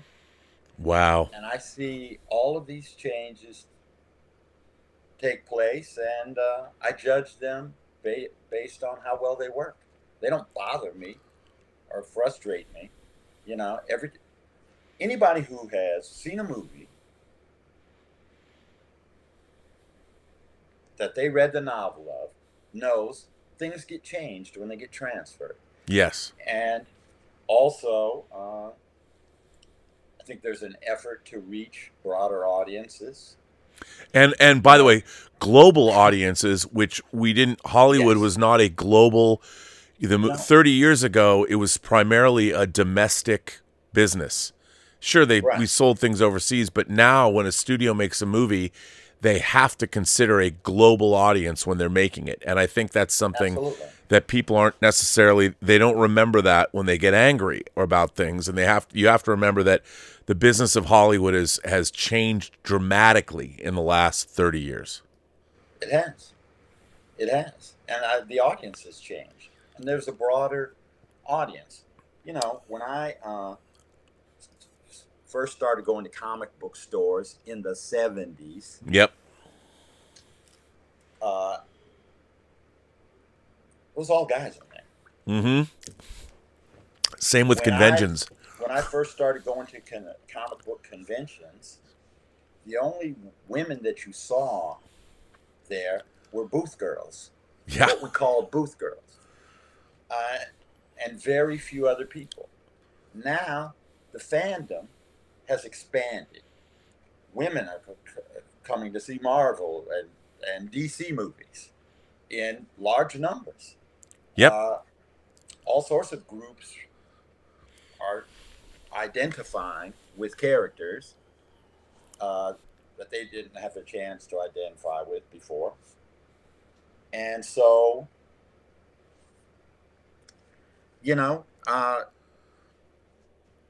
Hollywood is a dollar chasing business. Yeah. Everybody, a lot of people, with some other channels that I was grousing to you about, but I'm not going to name the channels, obviously. But they can name themselves. Some of them are friends of mine. Some of them are friends of yours. Yeah. And seem to have a big resentment about a wider tent being cast. Now, you talk about Ripley. You talk about these characters. But, this is a long time ago, man. I know. Most of these guys who are on these channels,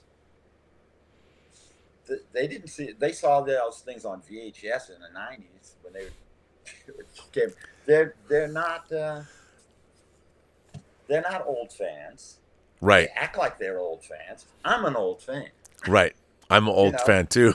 Yeah, they're not old fans. Who apparently has a birthday every day of the year now. Exactly.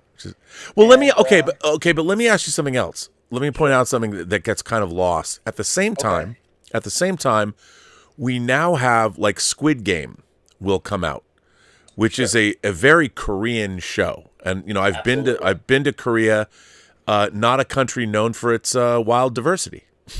But it's pretty homogeneous. South Korean genre cinema has been outstanding for 20 years. Outstanding. And whether it's Old Boy, you're looking at the Vengeance trilogy, Sympathy for Mr. Vengeance, Old Boy, Lady Vengeance, Korean horror, whether it's I Saw the Devil or I was just I watched The Wailing. By the way, this movie's a banger. Or even a thriller like Memories of Murder. Memories of Murder. One of the best serial killer movies I've ever seen.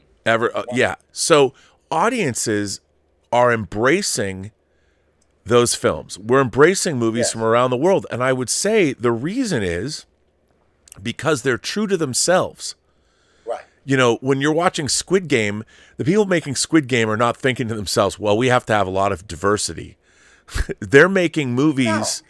They're making movies in their own, and because they're a more homogenized culture, they don't think. I was about to say there's not a lot of diversity in the country. Right. So they don't have those issues. So they're a lot more true to the stories that they're telling. I mean, Japan, there's a lot of wacky stuff in Japan.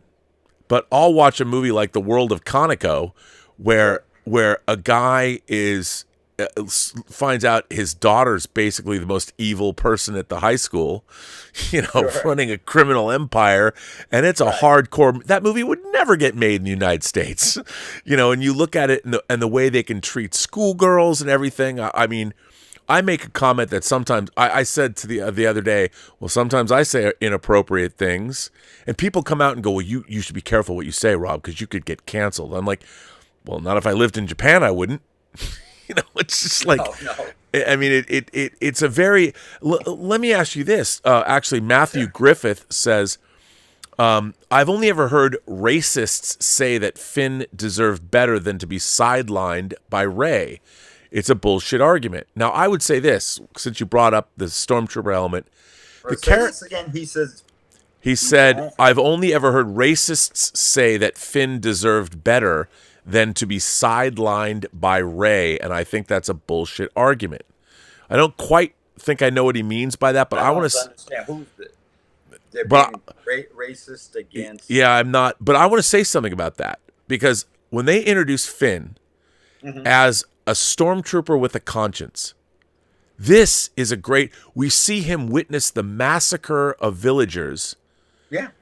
And that to me is really, really interesting. A stormtrooper with a conscience, somebody that was brought up in the Empire to be basically a slave, to work for the Empire, and grows a conscience, and then they abandon that storyline. They saddle him, he falls in love with Rey, and they have this, and they get rid of. Was that ever the intended storyline, or is that just? No, I think it was, because I think that's the way he was introduced. And I think Finn, more than any of the characters in the Disney sequel trilogy, he's really done dirty because he doesn't have a story. His story was curtailed, and now he's just in the service following, Daisy Ridley around like a puppy.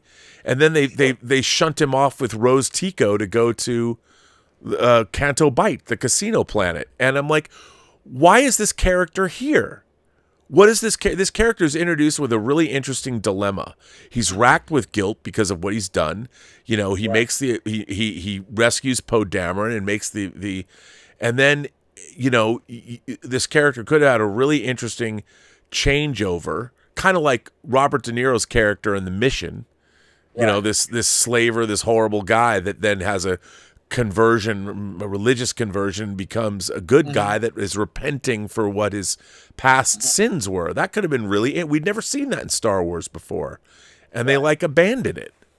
And I think for me, I object to that. That's valid criticism. Yeah, I think so. Valid criticism, but because John Boyega is a terrific actor. Sure. And I think what you're making is a valid criticism. Yeah, but I think here's the thing. That way are valid. I think a lot of people, they might not be able to articulate it, but I think a lot of the hate and a lot of the click farming of the hate, it actually initially comes from a place where people are frustrated. Like, it used to be that Star Wars could not. I mean, look, we're not all big fans of the prequel trilogy, but Star Wars was something that always delivered. Star Wars, Empire, Jedi. 3 of the great fantasy movie-going experiences ever. So people grow up with these things. They've watched them on video 100 times. The idea that Star Wars would suddenly not be delivering the kind of thrills and the kind of great stories you'd think, and certainly Disney, when they bought Star Wars, thought that here's a brand that always delivers. Sure. And then when we get all of this... But why did they think that it always delivers? I mean... Because it always made money? We did have the prequels. Oh, Matthew Griffith says, I think you missed my sarcasm when I said racists. Okay, yes. Okay. Yes. Okay, I didn't know what he was saying. Glad you Yeah, thank you for that, Matthew. Yeah, I totally understand. By the way, Fat Steven says Basic Instinct 3, Robert's birthday edition. Thank you, Fat Steven. But, I mean, don't you think that a lot of this... I tell you what, here's a big change that I've seen, Rob. Being an old geek. Yep. And an old minority geek. Are you a minority? Yeah. But here's the thing. we have moved in my time, which would start like 1965. I started reading comic books, watching cartoons. I wasn't even born yet, man. Really getting into this stuff, being a comic book collector in the 70s, etc. Now, when I would watch these genre movies, it would be rare for there to be characters with a varied characters that a varied group of people or types of people could directly identify with. So, you had a situation where I didn't really think about it. When I saw Alien, I was like, whoa, it's a cool black character in this movie. I don't see that often. Right. In sci-fi movies. In fact, he was the really first one in a sci-fi movie. And years later, when Will Smith got to save the world in Independence Day, that was also a big deal. At least a big deal for my little community. It's like, whoa, what just happened? A Jewish guy and a black guy just saved the world with a Marvel laptop, with an Apple laptop, which is a little strange, but that was... Well, they had to hack into our technology, so it works that we could hack into theirs. So what I'm saying is, for the first, 80 years of the movie business, it was basically, we're going to have this kind of hero 99% of the time, white male, and you're going to identify with them and go to those movies, and because that's just what's available to you. Now, sure. What's happened in society now, and when in marketing over the years, they say, hey, wait a second, you know something? And you talk about the global marketing also. If we have people that heroes that women can identify with, heroes that various ethnic groups can identify directly with, in this modern world, we're going to make more money. Yep, 100%. Now, what you see online so much, and when I see it, it just annoys me, is this idea that it's an agenda. It's a political agenda to put women in movies, to put black heroes in movies. They're doing it for an agenda. They're doing it to make money. Right. They're doing it to make money. The reason that you'll see more Asian characters in a lot of American films is they want to sell them in China. They want to sell them in Japan. They want to sell them in different places. And if you look at the breakdown of these $1 billion franchises where the most successful, there's a variation. Well, yeah, you have. Oh, let me use this horrifying word that's going to triple out people. You have diversity in the cast. Oh no! Well, if you look at the movies that gross $1 billion, that's pretty true. That there's some kind of diversity, because a movie can't hit $1 billion unless it works at the global marketplace. You know something? To make $1 billion, you want to get white dudes who are going more than once, women who are going more than once, black guys who are going more than once, Hispanics who are going more than once, Asians who are going more than once. You want to see all these people say, hey, I like that character. I identify with that character. And not to say that people can't identify with a character that doesn't have their same ethnicity, or say, I like Captain Marvel. I identified with her. I liked the first movie. I thought I did too. Good. I identify with Ripley. I'm not a woman. So right. You can do that, but you're going to have more worldwide success 4 quadrants has come to mean something. Maybe it's more like 8 quadrants now. If you know, because it's not just age and gender. It's also getting other people into the theaters and getting excitement. I mean, Well, the Black Panther, not trilogy. I think there's only going to be 2, but they did pretty well. Well, okay, but what's interesting to me, and what you're saying is true, but here's where I think there are 2 things going on here. One, what we were saying, the global marketplace. If you look at Black Panther, when Chadwick Boseman was introduced in Civil War, he was introduced. That character was awesome from the get. You loved him. Set it up. You love that character. Nobody was thinking to themselves when Chad Boseman shows up, oh, we're injecting this movie. We have forced diversity. I mean, Black Panther was a long-standing 1966 Marvel character all the way back to the middle of the 60s. Yeah. When he was brought on board, he was, first of all, he had an incredibly charismatic actor in Chad Boseman. He was really well written. You meet him when his father, T'Chaka, is speaking at a conference. His father is killed in a bombing, and the way that Chad Boseman's character was first performed and written, he was awesome. And everyone loved that character. And nobody cared. I mean, obviously he was Black Panther, so no one's going to say it's forced diversity or something, but the character was really well conceived, and you immediately love that character. And I think I can tell you somebody who didn't like it. Ike Permeable. Oh, yes. And Nelson Peltz. Yes. Saying, I mean, that movie made Nelson Peltz, who said yesterday, make sure the audience knows this is the guy who was trying to. Yeah, this is the guy trying to take over Disney. Yeah, taking over Disney, and it says, why do I have to have a film with all black cast? Yeah.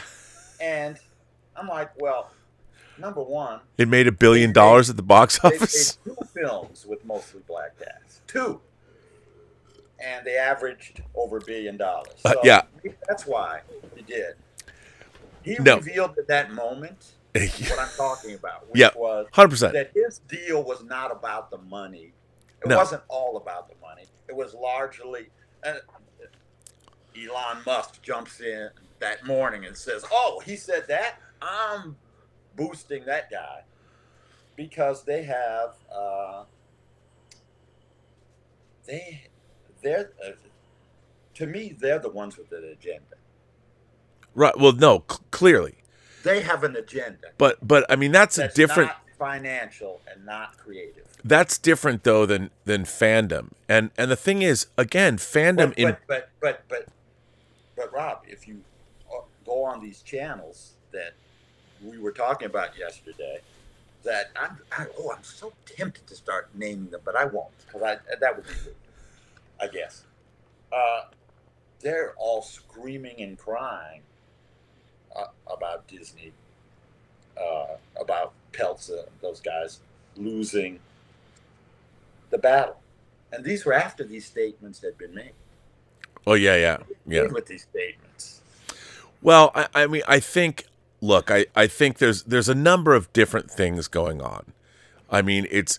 I'm not trying to paint everyone with the same brush. No. But I think there's. I'm talking about a specific subset of fandom that I find very offensive. Right, which I totally understand. But I also think that there is a specific subset of fandom because I'm one of them. And when I look at what's been done to Star Trek, which to me was something that I had in my life, you know, I don't dislike. I mean, people have accused me of being a racist because I don't like Star Trek Discovery. I'm like, I know it has Sonequa Martin Green, who's a beautiful black actress at its core, but I loved Star Trek Deep Space Nine, and it had Avery Brooks as Captain Sisko, and Brock Peters as his father, and Sirach Lofton as his son. And I would say that Deep Space Nine had one of the greatest portrayals of a single black father raising a black son of any TV show ever in the history of television. But the thing is, I love that show, and I don't hate Discovery because it has a woman at its center or a black woman at its center. I hate Star Trek Discovery because it's a horribly written science fiction TV show that is a pox on the Star Trek legacy and the Star Trek franchise. And what I don't understand for that show, and the reason I hate it with every fiber of my being, is I think that is a show that is written from an activist bent. It's coming at it. I mean, it's a show about feelings. It's a show about emotions. If you watch the last year on diversity, on Discovery, last year, what does it concentrate on? It concentrates on the interpersonal romantic relationships of the main characters. Why did Rob, Burnham? I didn't like Star Trek Discovery. It's a terrible show. It's a terrible show. And but that show, by the way, I don't think that your reasons for disliking it have anything to do with the lead character. No, I just didn't like it. But that show is shamelessly most of the bridge crew's women. You've got a gay character, you've got non-binary characters, and in a is their very existence an agenda? I think in the case of in the story, I think that the reason the cast is what it is because it's pandering. And I'll tell you why I feel that way. Because in a future like the Star Trek future, right, when they jumped into the 32nd century, when you have a human character who's living in the 32nd century who declares themselves as non-binary 1,000 years from now, when we are now living in a universe where we have interspecies marriages, when you have humans marrying other aliens, are you telling me that somebody 1,000 years from now is going to have a non-binary character is going to have to tell a gay man to use their pronouns? I'm like, are you kidding? And it shows to me. You got a pretty good point there. I mean, it's a complete failure of imagination. I would go along with that, but just to play devil's advocate, because I 90% agree with what you just said. One of my favorite lines in Aliens, I know what you're going to say, is an anachronism really bad. I don't think 1,000 years in the future people are going to be saying, they thought you said illegal alien and signed up. That would be completely irrelevant 1,000 years from now. But it's a great line. Well, but there's a different line when someone says, yeah, but the one you had was male, and they're talking about their shore leave, and he says, it doesn't matter if it's Arcturian, baby. So, I mean, and that was hilarious too. I thought that was also very progressive. In a science fiction context, and I feel that a lot of this writing has devolved. And look, I don't think that inclusion's a bad thing, but in a show like Discovery, they have put inclusion. It has gotten in the way of suspension of disbelief. It's gotten in the way of the writing. And it's beating you over the head. It's no longer allegorical science fiction, And when Rod Serling on The Twilight Zone from 59 to 64 wanted to attack racism, or wanted to attack politics, or wanted to delve into difficult issues, well, he could because it was The Twilight Zone. Right. In Outer Limits, the monster would be the stand-in for the horrible things human beings. And to me, the X-Men has always been but okay, here's another thing. Let me ask you this. So the X-Men, perfect example, and I love the X-Men. Behind me, I've got thousands of dollars worth of X-Men omnibuses. So now the X-Men have always represented, whether you're a gay character, whether you're an immigrant, whether you're an outsider, whatever outside group you belong to, the X-Men were your guys or girls Yes. or people. Absolutely. And the thing was, yeah, you had white X-Men, black X-Men, female X-Men. So they made an X-Men character that was introduced in the animated series, Morph. They made Morph come out as being non-binary this season, X-Men 97. And in my mind, when you do that, and I don't have a particular problem with Does it it. have any really impact on the character? No, it doesn't. But the fact that, here's the thing: the fact that they came out and say it, now they're defining what kind of an outsider the X-Men are. And you could say that, okay, there's been a lack of when They're all kinds. North Star, yeah, and that's the thing. I like that the X-Men could represent, in X-Men 2, I think it's in X-Men 2. Can't you try just not being a mutant, in the movie? Can't you try just not being gay? And clearly that was hitting it on the head. But I think the X-Men allegorically stood every single downtrodden group or every person that felt like an outsider could look at the X-Men and identify, because the X-Men, and by now going, okay, this X-Men, we're going to add to that person's, so we've got to make sure that every downtrodden group is represented. And, you could say that, well, they never came right out and said if any of the X-Men were gay. I mean, North Star from Alpha Flight was later, I just don't remember it having a big impact. No, it didn't. Both on the stories. So, I didn't care one way or another. Yeah, I mean, to me, it doesn't bother me. It doesn't make me go, oh, I want to see this, and it doesn't bother me. It's just like, okay. Yeah, and I just think we got a few more. There's some interesting chats. Oh, I'm sure there's some. Robert Collins says, why is it then that it's acceptable for IPs to tell the fandom that X, Y, or Z isn't made for them, but not for fandom to explain to new creators in the space that X, Y, or Z is misrepresenting or counter to the original canon? Meaning that I think that this is more of a general comment when people say that, because people said that to me, well, this Star Trek, Rob, isn't made for you anymore. And I'm like, but Star Trek was made for everybody. I liked it when I was a kid. I liked it when I was an adult. Mm-hmm. It was appealing to everyone. And now you literally have creators of certain IPs going, it's not for you anymore. And I'm like, well, then who is it for? You know what, though, Rob? I've seen those statements. I've thought they were very unwise many times when people say that. But I think that's just defensive creators. Right, I do too. I don't think they're even talking about that. The fact is, somebody's attacking their work. And as a person who's had their work attacked, because anybody who's put out work has had their work attacked, I know that when it first happens, the emotions that you feel when somebody says that something you wrote or directed or were acted in, that it stinks.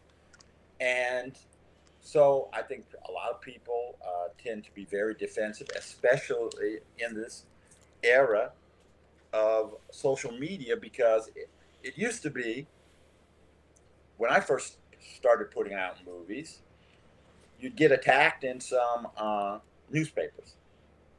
And in fact, when the movie would come out, the studio would send us an envelope. And it would be clippings that they had taken from all these newspaper reviews. And that was pretty much it. Unless you went to the theater and some people yelled at the screen or booed, that was pretty much all the abuse you took. Right. Now, now, there's a tremendous number of directions that the abuse can come at you. And I think a lot of creators can't take it. I know it's upset me times in the past. One time I called you because I was getting bad reviews on something. Let's not mention it. And I was like, man, this stinks. And I called you up to talk about it. So yes, you're going to have some creators who are going to lash out and say, well, it's not for you or whatever. But I don't equate that with the IP, because I think in his note, he said, well, why is it okay for some IPs to say that we don't belong? I don't think the IP is saying that. I think it's, well, an IP can't speak, except through the creator. So you get some creators who made some statements that I think are stupid, hurt the movies, but I think the amount of rage that's inspired has been overblown. It's been overblown. Yeah. Yeah. I mean, but I'm not defending every piece of IP that's out there. Some stuff's just been bad. Well, yeah. I mean, I think that's what. And look, like we said before, but if it's bad, focus on the bad writing, not this Mary Sue character. I'm sure tired of hearing that. No, of course, and I you know why? And I'll say this too.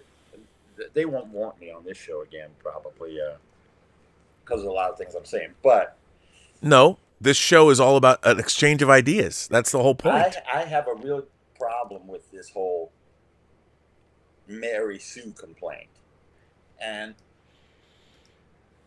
stick with me here for 1 second. Yep. My whole life, I've been watching Westerns and other action adventures in which male characters do things that are absolutely ridiculous and impossible. I love spaghetti westerns. Right. And a lot of other general westerns. But when Clint Eastwood walks into a bar or a street in the town, and there's 20 people with guns, and he guns them all down. I love it. But I know it's ridiculous.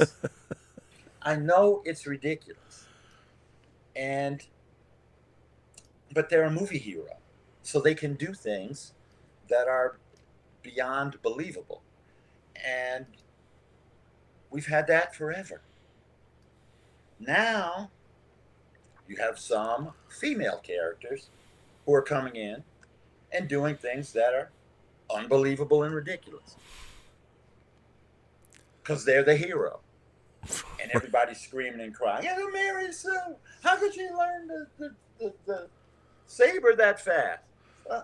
You know what? I've seen guys in Westerns pick up a gun for the first time. And they're blasting somebody. You know how hard it is to shoot somebody from 20 feet away? It's hard. I know. Do you know that most people who shoot at other people from 20 feet away, even gunfights in the street, nobody gets hit? Yeah. Because they're missing? No, I know. Okay. So you see guys in a Western or in an adventure film, they pick up this weapon and they're great with it. What should we call those guys? Jimmy Blues. Let's call them Jimmy Blues from now on. I can't stand them Jimmy Blues. Them Jimmy Blues aren't earning their skills. Those Jimmy Blues aren't earning the ability. I didn't see that Jimmy Blue go to have a scene where they spent 6 months learning to shoot. They just picked up that gun and started blasting. Okay. Frickin' Jimmy Blues. But wait a minute.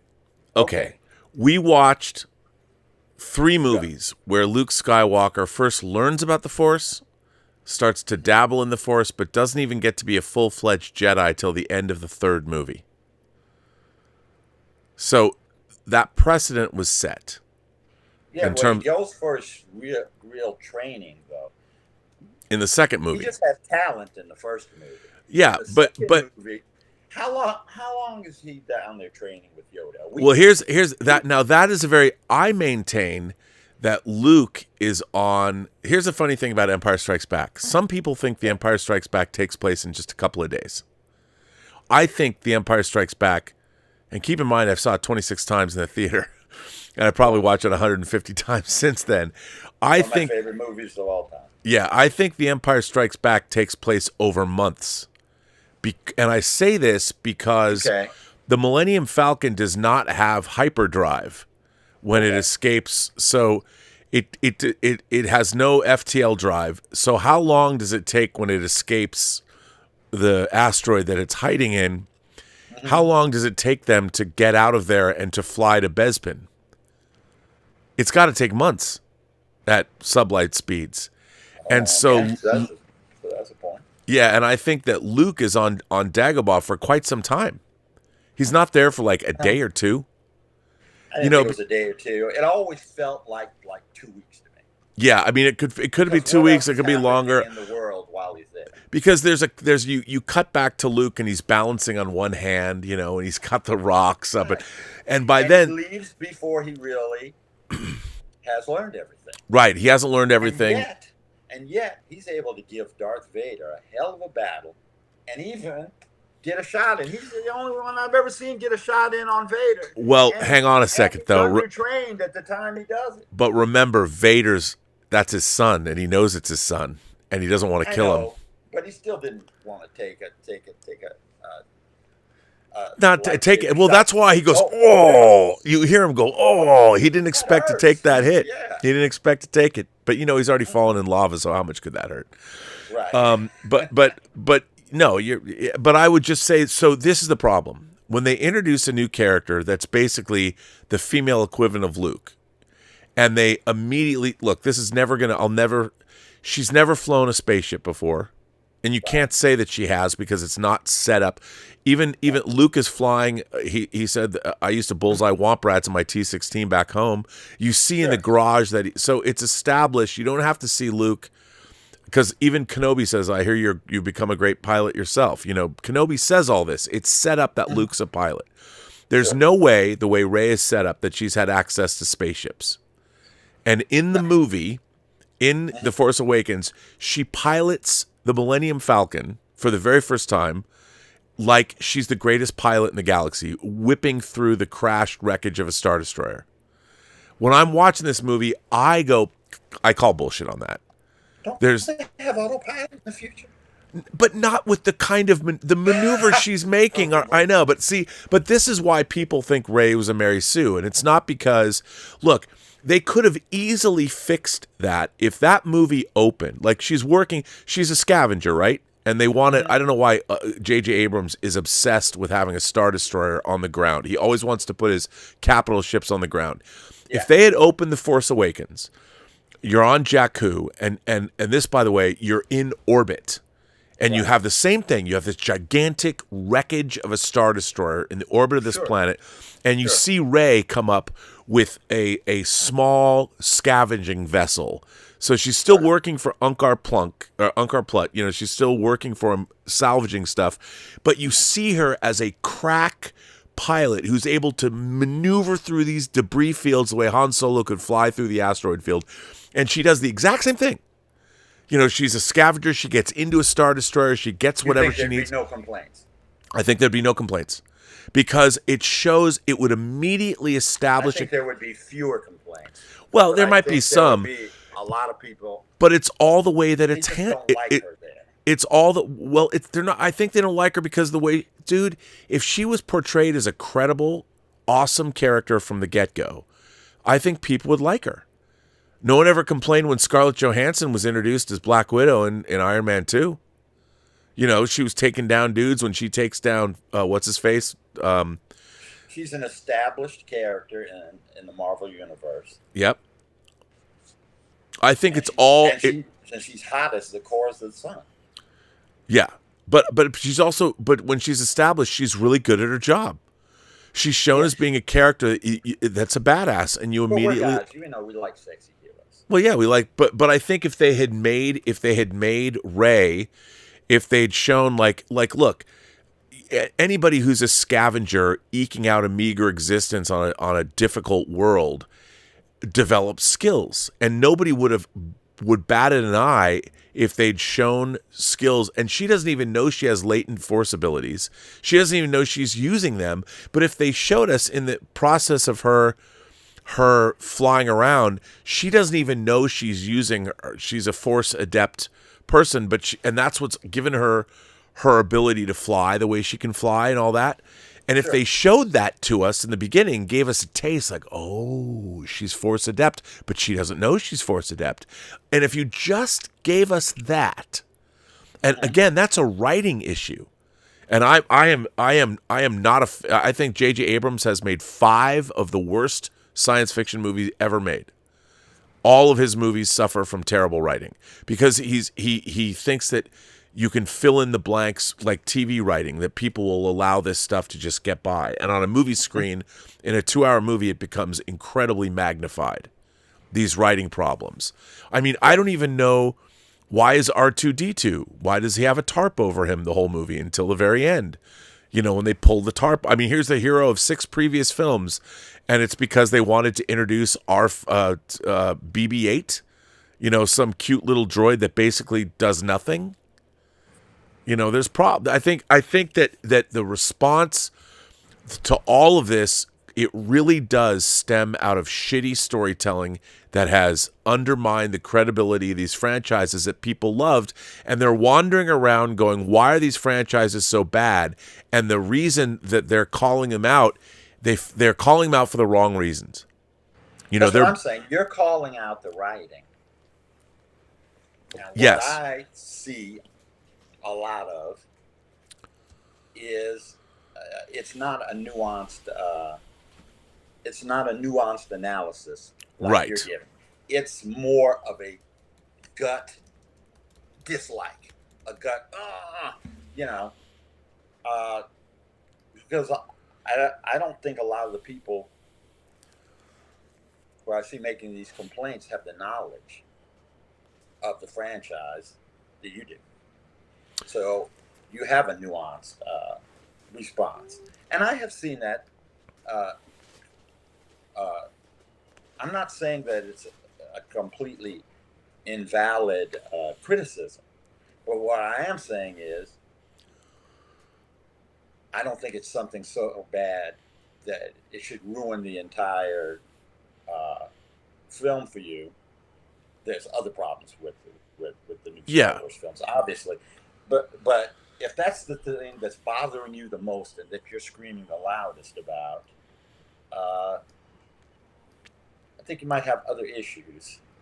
Well, I mean, I think that's definitely the case. That can be the case too. But you know what we're seeing is a pattern of behavior. We're seeing these long established characters sort of, there's always been female sidekicks in the Indiana Jones movies. And in Raiders, you get Marion Ravenwood, who's a badass. She's awesome. You know, and the female characters from the very first one have always given him grief. Yeah, they've always given. That's true. Always given him grief, but now a female character giving him grief is a massive problem. I didn't think that was the big problem. There were other. There were much. I mean, there was big problems. But that's not the thing that I was focused on. I talked to so many people, or saw so many people. Oh, she's emasculating Indiana Jones. Indiana Jones can't be emasculated. Nobody can emasculate Indiana. Except the writers. He's the man. You know? But the problem, I think the problem with Indiana Jones and the Dial of Destiny is that he wasn't the man. He was a sad sack. I did not believe the portrayal of Indiana Jones the way he was written. It didn't have anything to do with Phoebe Waller-Bridge. I think there's a lot of problems with some of our heroes having to get old. Yeah. And the fact that they're just going to change. Now, we'll refer to the extremely controversial Last Jedi. I really, and don't throw things at me, I'll just dodge. But I loved the character of Luke Skywalker in The Last Jedi, which I know upset so many people. Well, and the reason was he had gotten old and bitter. And I can identify with that really well. okay, but wait a second. I get old and bitter. And they wanted him to still be the Luke Skywalker from 1985. Oh, okay, but here's okay. I'm with you there because I found that very interesting that he got old and bitter, and I found him a really interesting character in The Last Jedi. In a lot of ways, more so than previous films, because he was such the goody two shoes guy, and it's like I always was into Han and Darth much more than Luke. Personally. Sure, but I think the problem. More interesting characters. I don't disagree with you, but I think the problem is in the last movie, previously on Star Wars, you just watched Luke confront Vader and the Emperor at the end of Jedi. Mm-hmm. And then the next time we see him at the end of Force Awakens, he's an old man on Achito throwing his lightsaber away. So we never got to see, like, I love A Fall from Grace.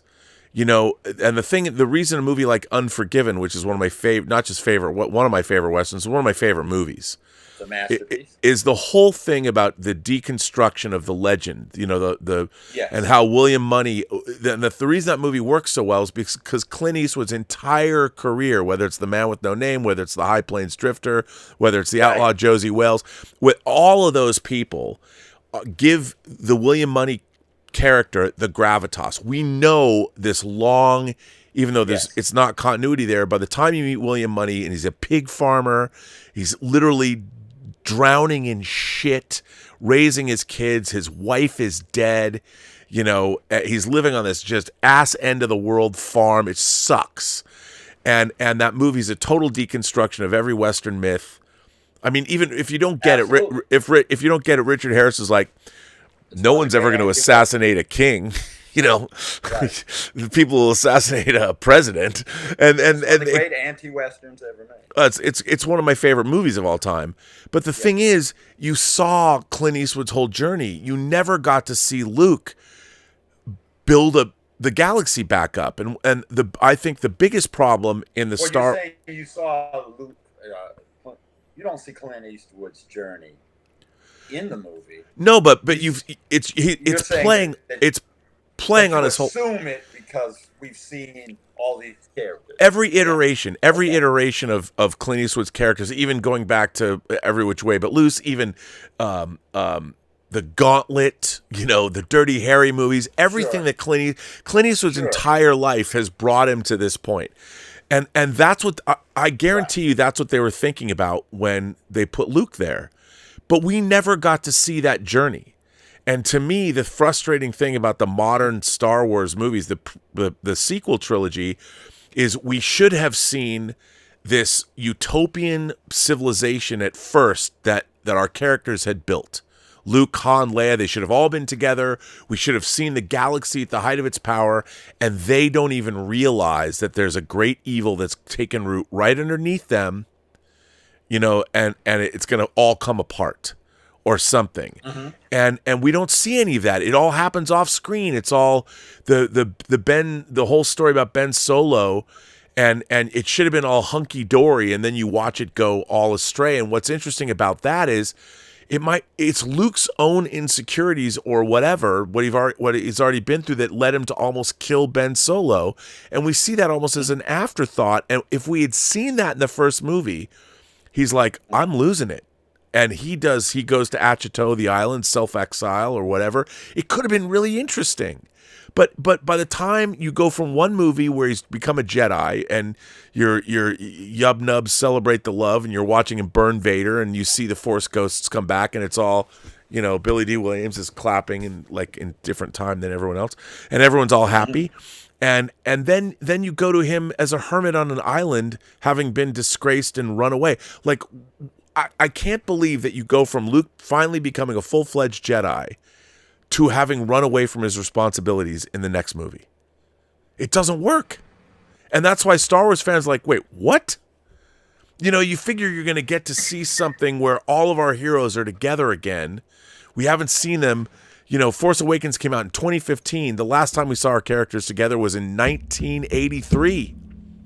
And they don't even put them all together in one movie. And R2-D2's under a tarp. I mean, there were so many things about that movie that I found offensive. I hated that. When I walked out of The Force Awakens.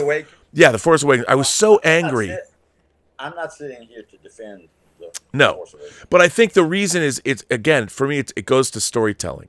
And everyone's looking for an easy fix, but I think a lot of people are responding to the same things, which is the fact that the people that are writing our IPs, that are before the people that were writing these shows were people of letters. They grew up with educations where they read the classics. They read everything from Huck Finn to they read Twain. They read William Makepeace Thackeray, who wrote Barry Lyndon. They read S.E. Hinton's The Outsiders, whatever it was. They read books. They got into college. They were studying the great works of art. They were reading all the great books. They were reading Shakespeare. They were educated people. Now, all these writers have only watched TV and movies. They haven't read books. They're not and that's what I think has gone on. So they're not writing stories that are true to themselves. They're writing stories that are they're copies of copies of copies, and the copies, they don't even have the underlying knowledge that comes from a life of learning classic literature, which I think is the foundational, because Rod Serling had it. The people that wrote Twilight Zone and the original Star Trek, they didn't grow up with TV because it didn't exist. And they fought in World War II, and they were people of letters. They had educations, and now we're getting regurgitated plot points and stories. I mean, there's nothing that fills me with a sense of dread than people making a Star Trek Starfleet Academy show. When the interpersonal relationships of kids getting involved. If they said we're going to make a show like The Paper Chase, or we're going to make a Star Trek Dead Poets Society, I'd be like, fuck yeah. Or give me John Houseman as Professor Kingsfield. Fuck yeah, give me that. Or give me even Good Will Hunting. Give me that kind of a character. But we're not going to get that. The people that write modern Star Trek are going to give us fucking, once again, Buffy the Vampire Slayer. It's going to be all those interpersonal relationships. It's going to be some generic story that we've seen in school a million times before, written by people that grew up on Buffy and Angel and all that crap. And it's funny how different people respond to these things. I don't have a problem with any of the complaints you're making. My wife loves Star Trek Discovery, and she really liked Sonia Martin Green's character and being able to identify with her. Yeah. Personally, I didn't like the show very much, so what I did is watch it with my wife. But I had my iPad, and I'd be reading on my iPad while she's watching Star Trek Discovery. And if she asked me a question about the plot, I'm like, honey, I'm not paying attention. Well, but here's, okay, So, no. I didn't like the show very much. I really, really, really hated from the very beginning the depiction of the Klingons. Terrible. But I'm like, yeah, but they're not that stupid. But more importantly, though, here's the thing. Even I would recognize that I would never tell your wife she shouldn't like the show. And if she's seeing something in that show that she likes, and she likes Sonequa Martin Green and the representation, but that's a great thing. That's a great thing, because that show is it is the first show that has a strong black, very attractive black woman in the lead. And she loved it for that reason. So I'm like, okay. Yeah, and so I would never tell people the show was better. Well, that's the thing. She likes it because she sees an actress, and what's going on in the show is not so important to her, like the plot or whatever. Well, and she's not as picky about it. She's No. a big Star Trek fan. She's watched all the Star Trek shows from the original all the way up to this, and watched them all multiple times, which Yeah. I can't say. No, by the way, I want to say Joe Panora sends in a chat and says Sonequa Martin Green was fantastic in The Walking Dead. Discovery's poor writing is a disservice to her as an actor. She could have been the modern Cisco. I have no problem with that. I agree. I agree with that totally. That's a good comment. Destiny Captain says, Rob, have you heard the news making all the headlines? Fletch is working overtime. I don't know my Fletch movies. I'm not sure what you're referring to, Destiny Captain. You're a great channel member, but I don't quite know what that is. There's so much news coming out. I love listening. It was very cute listening to all the people in New York freak out about their earthquake that they hadn't had in 100 years, and they're all freaking out. And That's pretty funny. A 4.8. Yeah, and you had the mayor of New York going, this is what you have to do if there's an aftershock. I was laughing. Sidhu has been a member for 2 months. Thank you, Sidhu. Al Renshaw says, after seeing Dev Patel in Monkey Man, I can't wait to see that. I would love to see him as the Scarecrow, Jon Stewart Green Lantern, or even Doctor Doom. That was a star-making performance. Cool. Which is good. I can't wait to see it. Tom Jr. Jackson asks if there's a member call. There was going to be one tomorrow. There isn't because I was invited to an event in San Diego, there's a writers festival, and I'm going to go have dinner with Ed Zwick and talk about his new book on filmmaking. So that's pretty cool. And I'm doing that. Now we've got multiple, our friend 1000. First of all, the R&B Appreciation Society sends in a tip and says, happy birthday, R&B. You guys, you crack me up. 1001 Johnny says, part 1. If I may be so bold, it is true that social media has exaggerated the arguments on both sides. Hollywood listens too much to people on Twitter who cry about the lack of diversity, but really that's only a small amount of people who yell the loudest. The same must be true when it comes to those who oppose the diversity. There is a lack of nuance on both sides because everybody is only giving attention to the people who are loud and not the people who are reasonable. Do not answer a fool according to his folly, lest you be like him. Answer a fool according to his folly, lest he be wise in his own eyes. And that comes from Proverbs 26, 4, and 5. Very nice.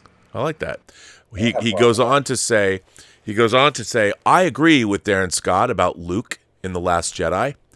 I grew up with Luke too, but I'm only 27. Seeing a legend now bitter made sense, especially when he explains his trauma that triggered Kylo Ren's fall. I'm also used to not seeing a character's full journey. Interesting. That is interesting. Has the style of storytelling changed because, our... Well, I call it cutscene storytelling. We're all playing these long video games, and they can't flesh out the storytelling. So in cutscenes, they have truncated versions of these things. Sure. So, but I think, now let me ask you this. So you've been in the business for a long time, and you've written, you've directed, you've produced. Mm-hmm. How do you feel? I mean, I feel like when I talk to people and I see lists, especially on Twitter, of people's favorite movies, I see all the same movies. If you ask me if like most of fandom, there's 10 movies. It's Aliens and Star Wars, Empire, a Marvel movie, The Matrix, Jurassic Park, Jaws. It's the stalwarts. I don't see anybody who has, I shouldn't say anybody, and being in the fan space, there's less and less diversity in terms of people's favorite movies than I've ever seen before. And that's because I think people are watching, they're watching far less. And what's interesting is like we saw these movies when they were new. Yes. But now if you're 35 years old, you were born in 1999 or 1989, 1990. Right. And so when you started really watching movies regularly, if you're really into it, it was 2000. You know, movies like Fight Club and The Matrix had already come out before you became a big movie fan. James Bond, Planet of the Apes, Star Wars, these are all old franchises. So how do you go back? Like, when I tell people that one of my favorite movies is when I was 12 years old, All That Jazz blew my mind. No one even, first of all, knows what that is. And then I hear people going, I don't want to watch that. Well, let me ask you a question, Rob. Do you think that the modern theatrical audience has the attention span for the type of storytelling that you have been talking about tonight? Let me give you just one example. I have tried numerous times to get people, not even that, you know, I'm not talking about 20-year-olds, people 15 years younger than me, 20 years younger, to watch Lawrence of Arabia. They usually think it's the most boring thing they've ever seen, which to me, I think is one of the greatest motion pictures ever made. But you have to have a little patience with the storytelling compared. Now, we see T.E. Lawrence's in his whole journey. Right. And I mean, we don't just jump between the battle scenes. It's what's going on with him, what happens to him. And man, I listening to you talk about that, I was like, you know, I've had so many experiences with people who are into film, but they do not have the attention span. They think Blade Runner's boring. We have mutual friends. Oh, I know. Yeah, and we can start naming them. We won't. Who are like, it's slow. It's boring. Character development. People seem to have patience for it on television, but they don't seem to have as much patience as they did. Well, with movies as they used to. So I wonder if that's what you're talking about. I think though that that movies have changed in terms of what people have grown up with. I mean, pop culture, I say on the show all the time, has like a half-life of 20 years. Every 20 years, pop culture is half as valuable, and it decreases in value as the years go by. Right. Because pop culture is by its design of its time. Very few movies transcend the decades in which they're made. Mm-hmm. You know, I mean, people can always go back and find them, but like fandom now, and I think the problem with especially modern fandom, movie fans, comic book fans, because over the last 30 years, movies themselves have become rather homogenized. Mm-hmm. When we were growing up, the studios would release in a year a drama, a romantic comedy, other comedies, a biopic. They'd be releasing all different kinds of movies. And a lot more R-rated movies. A lot more R-rated movies, a lot more movies about human behavior. Like, for instance, I really loved movies. I love character studies. And one of my favorite movies, and I keep telling people to watch this, and people just, they've said the same. I love The Verdict. It's a masterpiece. It's a masterpiece movie, and the movie opens it's almost in silhouette where we meet Paul Newman's character in a bar. You know, he's getting drunk in the afternoon, and it's almost in silhouette, and you see him, he's playing a pinball machine framed against the window, and it's almost black and white. Yes. And I mean, I tell people like that was a huge studio movie. Big studio movie, big theater. They don't make movies like that. No, it's a cliche, but it's true. And when I would watch, and I tell my parents, you know, and my parents, I was in charge of picking movies, and my parents we'd always go to these movies, and I didn't want to take my parents to science fiction films and stuff because it wasn't their thing.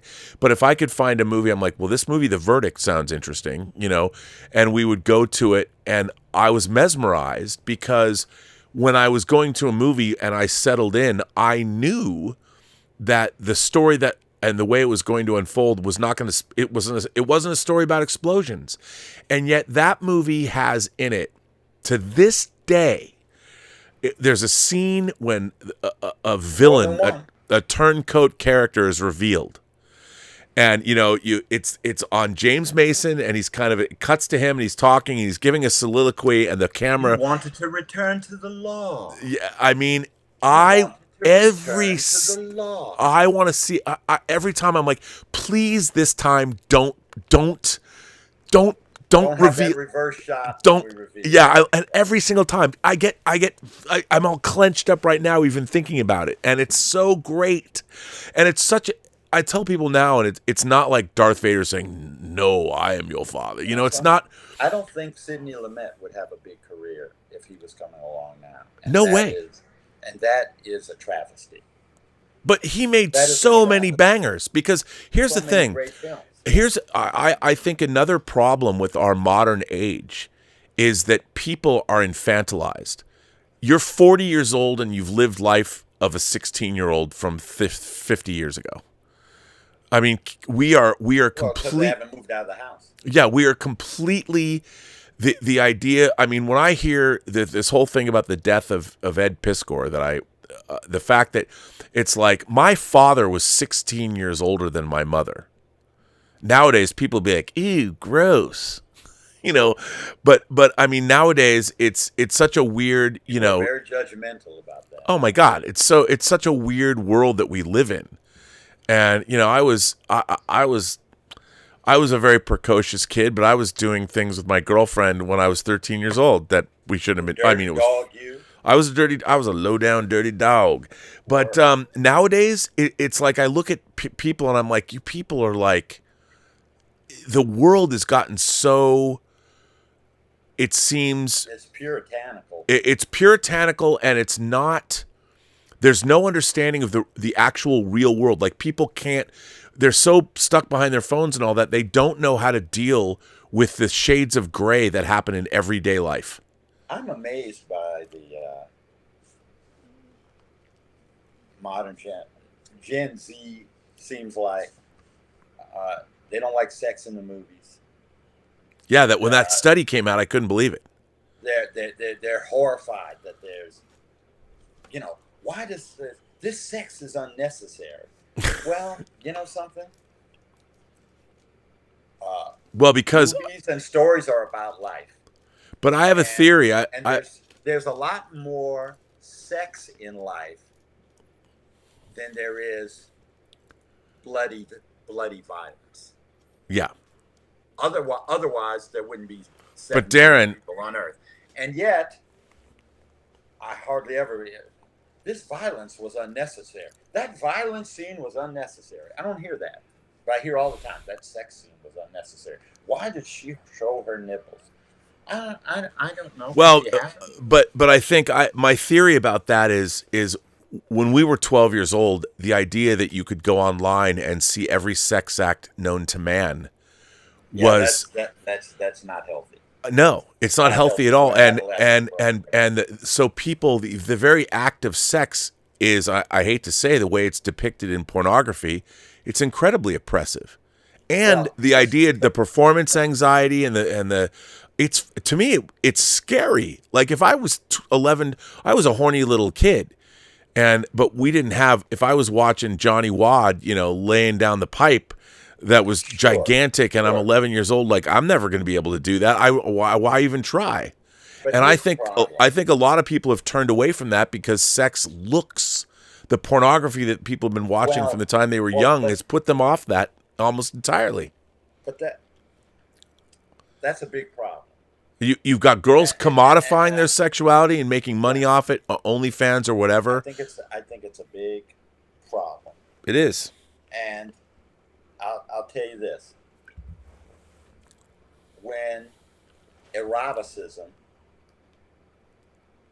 was in films, you would actually, if, you were seeing an R-rated movie and there was a love scene in it, there were love scenes. There were love-making scenes. There were scenes that gave you some kind of an idea what it would really be like. Yes. When and what lovemaking is really about, Yeah. and how it's done. And it's not about trying to vaporize the other person's genitals, which is what we see most of the time in porn. So by removing eroticism from mainstream film, you leave only porn 100%. for people to go to see, for young people to go see. Well, how is this sex thing done? Oh, wow. Okay. Guess I better work out and get some, because this is, I mean, Well, used to be that there was porn over here and there was erotic cinema, right. or eroticism in cinema. Now it's just the porn. So, Well, I mean, eroticism has been completely. I mean, you know, the when you first kissed a girl, you know, in junior high school or whatever, and it would take you 33 hours of making out before you worked up the courage to touch her boob. Right. Now it's like, well, if we're not going to take off our clothes right away, why bother? You know, the whole eroticism of getting to know somebody's physique and getting to know what they like and what they don't like, all of that's gone. Seduction, even in movies. You know, the movies, when you've eliminated eroticism, I think that our entire civilization, especially in America, we have been bled of eroticism. We've been, and when we say eroticism, it's not even just sexual activity. It's the sensuality, the pleasures of life, you know, of drinking in life. And now when you're carrying a phone around with you everywhere and you're constantly consulting it, like when we used to go to clubs when I was in my 20s, I'm so glad I didn't grow up with a phone, because you had to learn how to go up and talk to a lady. You know, you had to be able to approach her. Instead of swiping. Yeah, I mean, but because we'd grown up learning how to talk to people. Mm-hmm. And so and the movies that we're watching today are not, they're completely, when you're watching even a cool movie like a John Wick has not a shred of the real world in it. No. John Wick doesn't get laid. Mm-mm. You know, his wife died, his dog got killed, and for 4 movies he's been running away from the high table, you know, and there's not one moment where he hooks up with some chick. And you know something else? I mean, that's insanity to me. We also never saw how he gained all of his hitman skills. Right.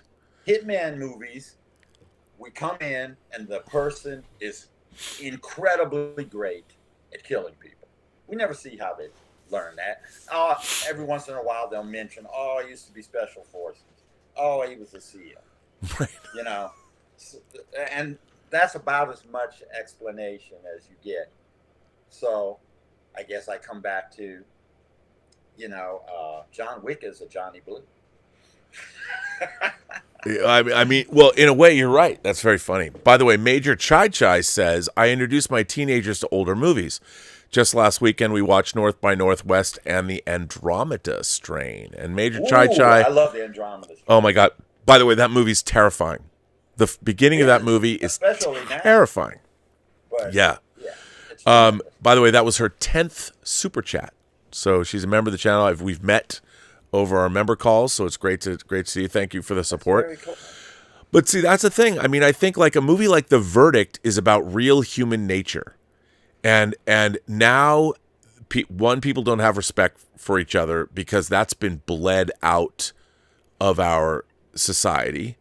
You know, we kids today. There's in The Verdict, which is a very understandable scene, but would never be in the film today. Right. No, but that's the thing.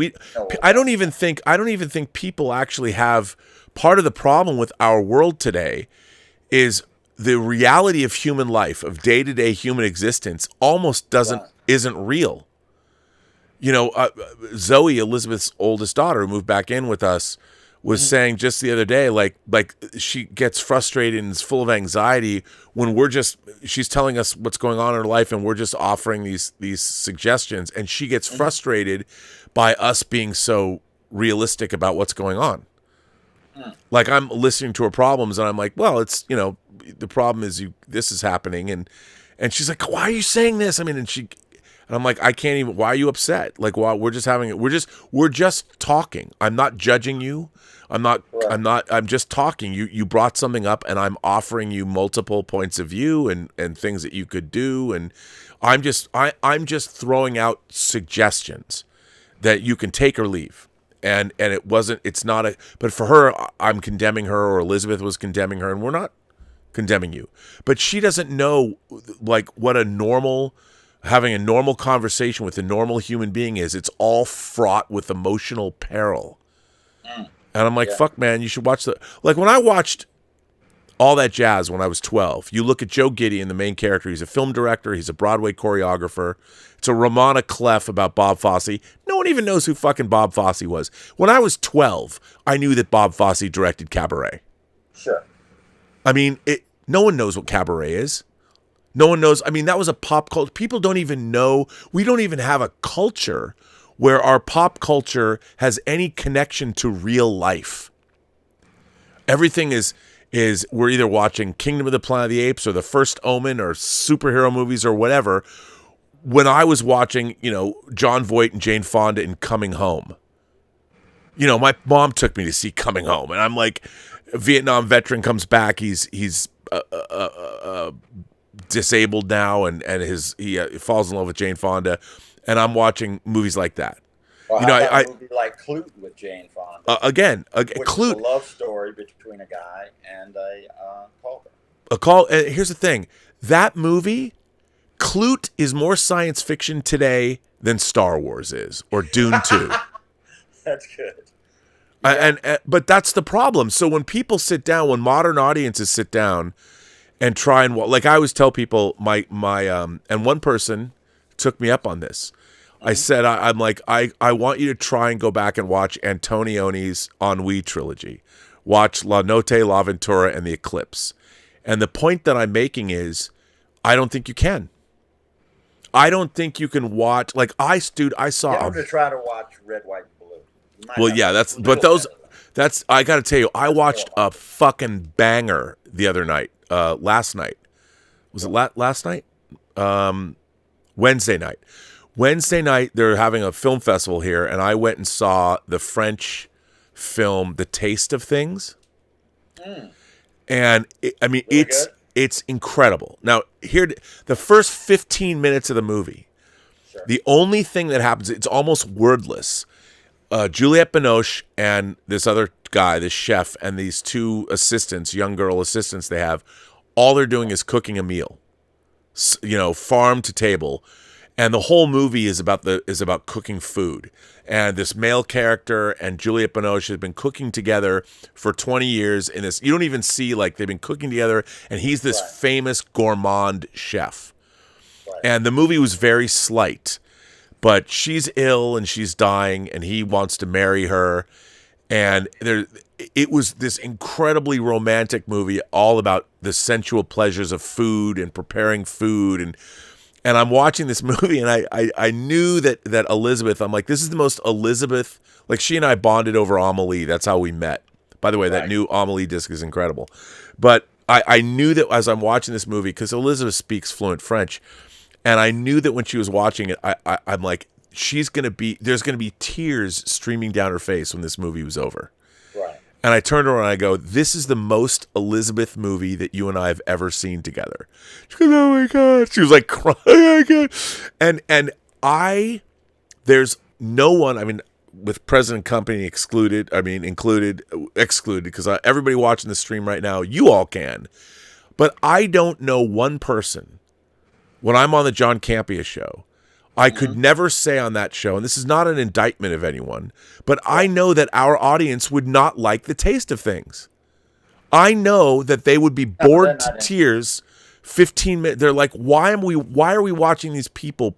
Where's the story? What's going on? Why are we just watching this period piece of people in a kitchen cooking food? I mean, it opens with them in the garden gathering. They're finding the perfect head of lettuce. They're finding the perfect carrots. Like, you see the main guy, the first thing he does is he pulls a carrot out of the ground and eats it to taste it. He's like, is this good enough? And I mean, I couldn't recommend that. I love this movie. Elizabeth loved this movie. But I think you have to have an education in cinema that nobody is getting now.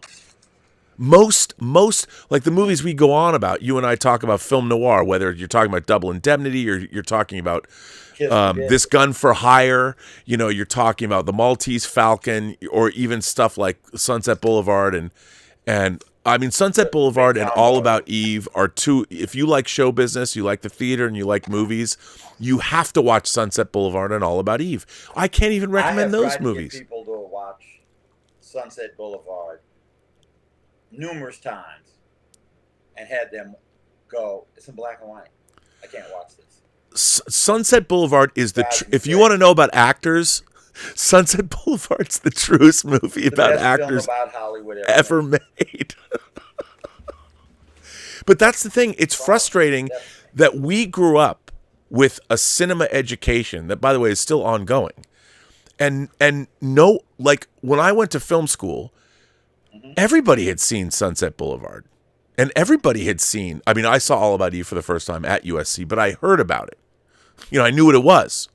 Well, that was before the amount of current content being cranked out. Yes. There's no way. You can't. It's crowded out the past. Yes. Too much present now. That's right. For people to go back to the past. When but we were growing up, there weren't, when I was a kid, it was 3 channels. Right. Me too. Then we got cable. Okay, but still, that was, HBO and a couple of extra things. Now, there's so much present. It's hard to convince people that they need to look back at the past to understand the present. What about? Prologue. But it's like there is the canon of Western literature. Like you can't exist in the world without having some cursory knowledge of Shakespeare.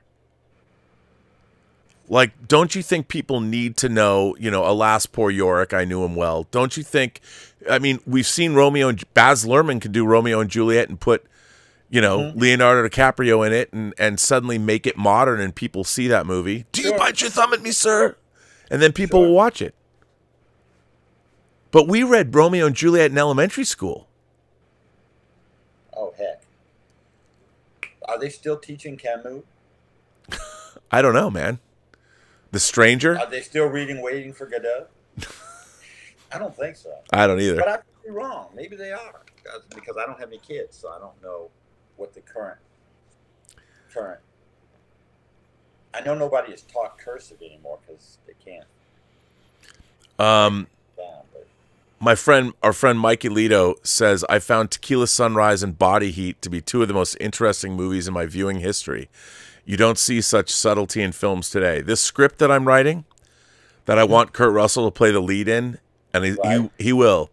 When I meet him, and and we have a conversation about, I'm going to talk about all the roles that I loved him in, from Dexter Riley, the computer that wore tennis shoes, to Snake Plissken. I saw that in the theater. Yeah. Snake Plissken, McReady, and all that.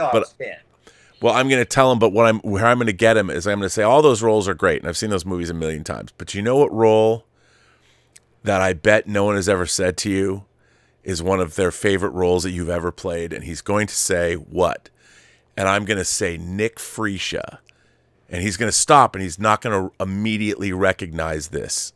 He won't remember. I don't think. Maybe he will. He'll either smile at me and remember, or he won't. He'll have to, Nick Freesia, and I'll be like, well, you got me. But it's Body Heat. It's Tequila Sunrise. It's Tequila Sunrise. He played. There's Derek McCusick. Dale McCusick, who Mel Gibson plays. There's Nick Freesia that Kurt Russell plays, and there's Joanne Volinari from Volinari's Restaurant that Michelle Pfeiffer plays. And from the writer of Chinatown, the writer director of that movie wrote Chinatown. I love that movie. I love Tequila Sunrise. No one other than Mikey, who's just brought it up, nobody talks about that movie. That movie's fucking great. That movie has one of my single favorite shots in any movie ever. and you have Dale McCusick and Nick Freesia sitting on a swing set as the sun's going down on the beach. I remember the shot. Yep. It's and it's there orange it's silhouette, stuff. orange shot. It's Yeah. fucking one of the greatest things ever. And it's great. I'll talk body heat. And Raul Julia is in I it. didn't like the sunrise that much. But Escalante I've only seen it once is back when it Carlos. came out. Dude, it's so good. I want a 4K disc of that. Never happened. But I do have the Blu-ray. So thank you, But, Mikey. I you know, appreciate that. Back to this subject, I just think that of fandom, I think people almost have too much contact with each other through social media, because you don't have to even really think through an opinion or a feeling, or just, you might, for instance, have heard that what's the actress's name again? Who's playing? She's going to be playing the Silver Surfer. Oh, Tremendous actress. yeah, Juliet Garner. Yes. Julia Garner. Now you might hear Juliet Garner's playing the Silver Surfer, and in the old days you'd been like, "Huh." Let me talk to a couple of friends of mine about that, and let me think about that, and I don't know. I don't think that's going to work. The same response that I had, and it was said, Tom Cruise is going to play Lestat. That's not going to work. He's not Lestat. I read all the Vampire Chronicle books by Anne Rice, and he did not fit my image of it at all. Right. But that was kind of my opinion. And I waited till the movie came out. I saw the movie, and I was like, damn, he kicked ass in that part. He did kick I'm ass. shocked. And he kicked ass. And I learned, okay, my opinion, my first response to a casting thing, etc., could be wrong. Now, this announcement gets made.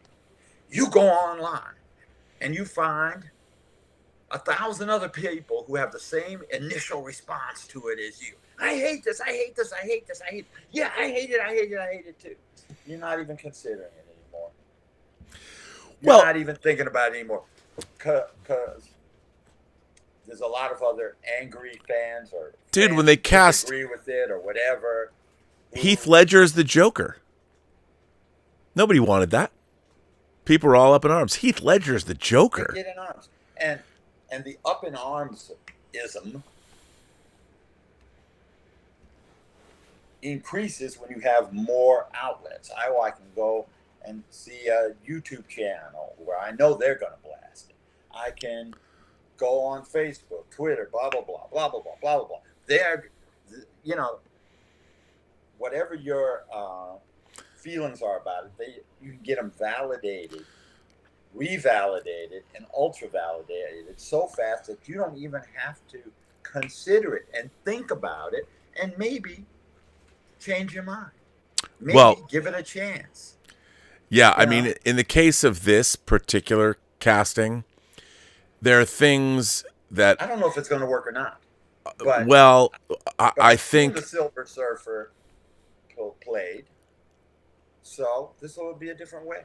Right. And actually, of those 3 Fox movies, Fantastic Four movies, I definitely like the Silver Surfer one the best. Oh yeah. I just hated Galactus being a cloud. I thought that was and they're not going to do that. They won't do that. But I've heard some things about this movie. That look. Here's what's really funny to me: the Marvel Cinematic Universe. I love the Infinity Saga. I think Infinity War and Endgame are the 1-2 punch of those movies. Are 2 of the finest examples of fantasy filmmaking. If you had asked me, I felt in 2012 watching the Avengers for the first time, I'm like, there's no fucking way this movie even exists. Halfway through the movie, I'm sitting there going, I can't believe I'm watching this. I really was like, I never, ever, ever, ever, ever thought I would see an Avengers movie in a theater, much less a good movie, a movie that was wildly entertaining. And I felt when you're watching Infinity War and 20 minutes in, when they're fighting Ebony Maw, you know, and the Black Order or whatever in the streets of New York, you know, and I'm watching this, and you got Spider-Man and Doctor Strange, you know, a ring from a wizard, you know, and Iron Man and Wong, and I'm watching this movie in Infinity War. I was sitting there, I was having so much fun. I'm like, this movie exists even more so than Avengers 1. By the time you get to the Avengers 3 and 4, it was so mind-blowing to me that I'm watching these movies.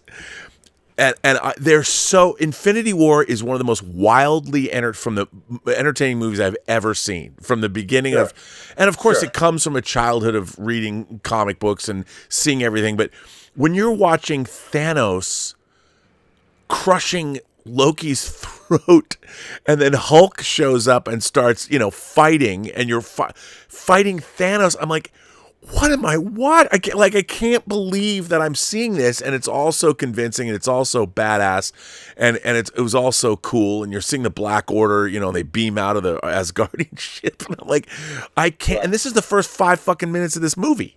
Sure. And I'm looking at this going, this is amazing to me. However, where's the equivalent of The Verdict now? You know, why am I only getting Infinity War, and where's my new Verdict? Why don't I have the equivalent of that? Why don't I have, I mean, like the Shawshank Redemption. The Shawshank Redemption's 30 years old this year, along with The Crow, along with Ghostbusters. Well, it's 40 years old of that Ghostbusters. I mean, The Crow, Forrest Gump. Where are the equivalent of those kinds of movies? Why don't we have The Verdict anymore? So we've lost television series, right? Well, yeah. I mean, that's the problem. It's a 10-part television series. Yeah. But the thing is that the model, that 2-hour format, where you have these incredible world-class Paul Newman and James Mason, you know, going mano a mano against the Catholic Church, you know, the archdiocese and the medical establishment. I know they turned it in. It'd be The Resident or something. But I just and Lindsay Krause, you know, David Mamet's ex-wife or whatever, you know, who are these men? You know, I want to be a nurse. I mean, it's so. See, you and I both were reciting lines of dialogue from a movie that came out in 1982 because they were so indelible. Because the dialogue's memorable. Well, yeah. Well, and the performances are memorable too. And the performances are memorable. Don't give me that stuff about you were a lawyer too. You were a bad man for the boys downtown, and you still are. Don't tell me that. So good. So good. I mean, are we ever going to get back to that? In motion pictures? Yeah. No. I don't think we are either. That's why I think we're living in the post-cinema age. You know, the entertainment, I've been saying, it's going to be interactivity. It's going to be video games. Cinema was the art form of the 20th century, and I'm okay with that. I just like to make 1 or 2 more movies in my life. I'd like to direct 1 or 2 more movies, maybe 3 or 4. Hope you get the chance. I mean, and you should too. I mean, there's no. I have a few more I want to do. Yeah, I've got 2. I really want to do badly. You've been trying to help me do it.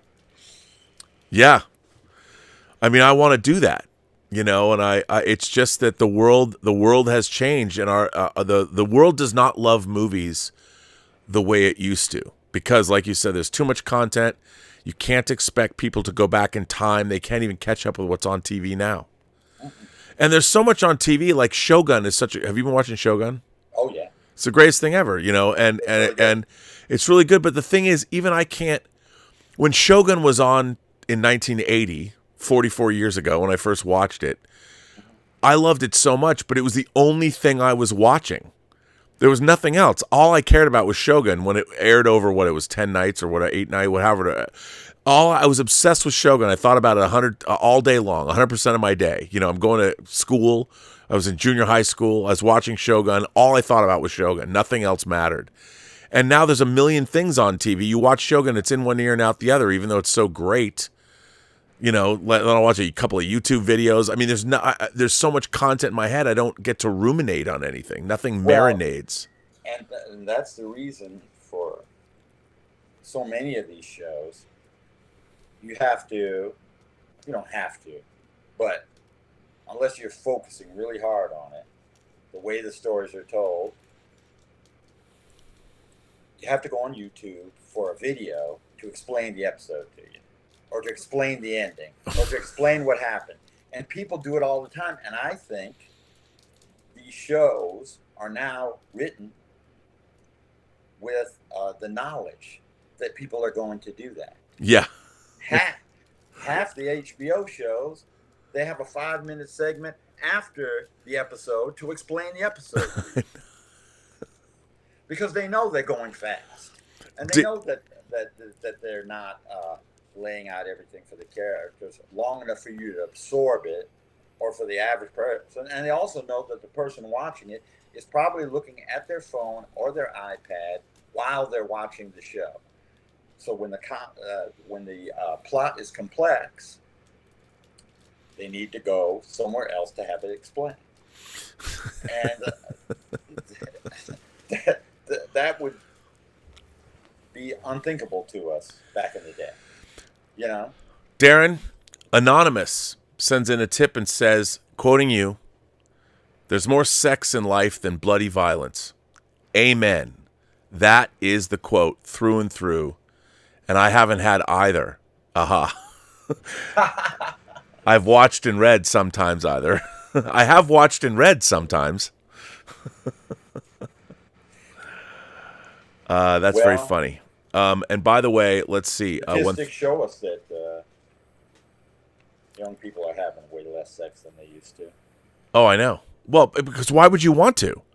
You know, like we talked about, when you're watching, it has become a scary prospect. It's a scary prospect, and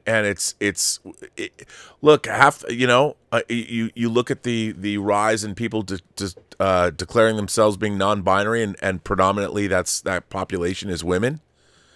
There's a reason. I wouldn't want any part of that. I wouldn't want any part of that mishigosh if I was watching that. There's a small group of people.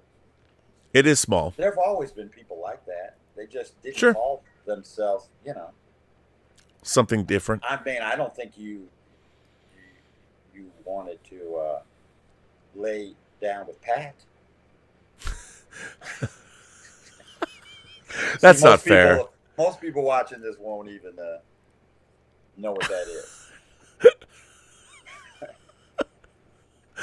But back then, they were mocking that type of gay. It's true. Well, yeah, but that And character now they're was saying, be nice. Be nice to people. Be kind to people. People are different. Yeah, which is good. Yeah. And I don't think that there's a shortage of straight women. I really don't. But No. I haven't been out in the dating scene for a long time. But I don't think there's a shortage of them. So I'm not bothered or threatened by the fact that people, exploring their sexuality, exploring their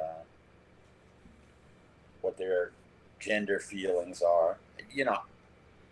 I've never had the experience of being confused about my gender. Right. I've never had that experience. Me neither. And I've definitely never had the experience of feeling that my gender was wrong. So I can't criticize or speak to people who are living that experience. Of course not. Because I haven't had it. I Right. haven't had it. And we have a lot of us in this society now. Well, we've always had it. Trying to tell people how they should feel when you haven't got their experience at all. But I know how you should feel about this. I know how you should feel about that. Well, how do you know? You've never been me. I haven't been you. You know, No, but absolutely true. people think they know. People think they know. I'll tell you something, Rob. Probably affects my perspective on some of this modern, some of the modern reactions to gender, race, ethnicity, etc. in the movies. This is what I'm about to talk about. Particularly true. It's kind of been cleaned up now. Particularly true in the late '90s and the aughts. I would make movies, and I've made movies, as you know, with all kinds of casts. Yeah. I've made movies with virtually all black casts. I've made movies with all white casts. I still have fear of a black hat. Come on. Check out Love and 45, guys, if you haven't seen that movie. Cardi Talkington and I gave Renee Zellweger her first movie role and watched her win Oscars after that. So very proud of that. Yeah. So I had this experience of making these movies. But I had very different experience with initial reactions to the movies or pre-reactions. And this happened numerous times. I put on a movie like Love and a 45, etc. People would wait. They'd see whether or not they liked it. And they would go on IMDb or wherever. But I'm going to use IMDb because it's the one that's been around the longest. Sure. And they would put their comments in. Then I'd have another movie coming out that's an all-black cast movie. Weeks before the movie came out, I would go on IMDb and see hundreds of 1 votes. Give it a 1. But you haven't seen the movie yet. Right. All you've seen is a trailer. And you've taken the trouble to go to IMDb and downgrade it and say it sucks. It hasn't even been released yet. Nowadays, we're complaining about movies because people get cast in a role. Yes. But that happened quite a few times. And I realized that there's a lot of people out there who got a lot of hatred. And that's one of their ways of expressing it. That's one of the reasons why Rotten Tomatoes and IMDb had to shut down voting on a movie or rating a movie before it's come out, because they were having that problem happen all the time. I can name you the movies, where that happened, where I'm like, it's got a 1.2 on IMDb and it hasn't come out yet. Right. And that's just pure racism, basically. So now I'm not seeing that much of that because it's being blocked. Yeah. But I'm seeing that same kind of sentiment come out in other ways in certain segments of fandom. And no, I'm not saying all the fans are like that. And I'm not saying that No. you don't like this movie, therefore you're a racist. I hear that all the time. People criticize my opinion about the movie and they're calling me a racist because I don't like it. And that's not the case. I'm not saying that. That's not it. Only a person knows in their heart why they're disliking something. But I will say that when they dislike it before they've seen it, then I jump to certain conclusions. Yeah. And that's my problem with, and I'm neither into right-wing fandom or left-wing fandom as a thing, but I see a lot more right-wing fandom on places like YouTube, where these guys who I'll listen to them and I can tell they don't really know anything about filmmaking. Right. Movies. But they do know one thing. They know about resentment, and that you can make a lot of money off of resentment. And then you can make a lot of money off people feeling threatened. Yep. And I think it's a big grift. And that's why I don't like those channels. And we were having this discussion the other day. That's why I keep bringing it up, because we talked for a long time about them and talking just to you. I named the channels. I'm not going to. Sure. Now people can guess what they are. But I also think, I mean, while I agree with you to a certain extent, I do think a lot of it is in fact born out of. I think there's a difference. I really do think there's a difference between people who have loved this stuff for a long time. Look, I use myself as an example. I hate what's been done to Star Trek. I mean, I hate it because to me it represents a failing of our modern age. And you know, I read an article, and I there's a couple of YouTubers, same thing, YouTubers, people that I used to like a lot. People that marginalized communities, and I watched a lot of their content.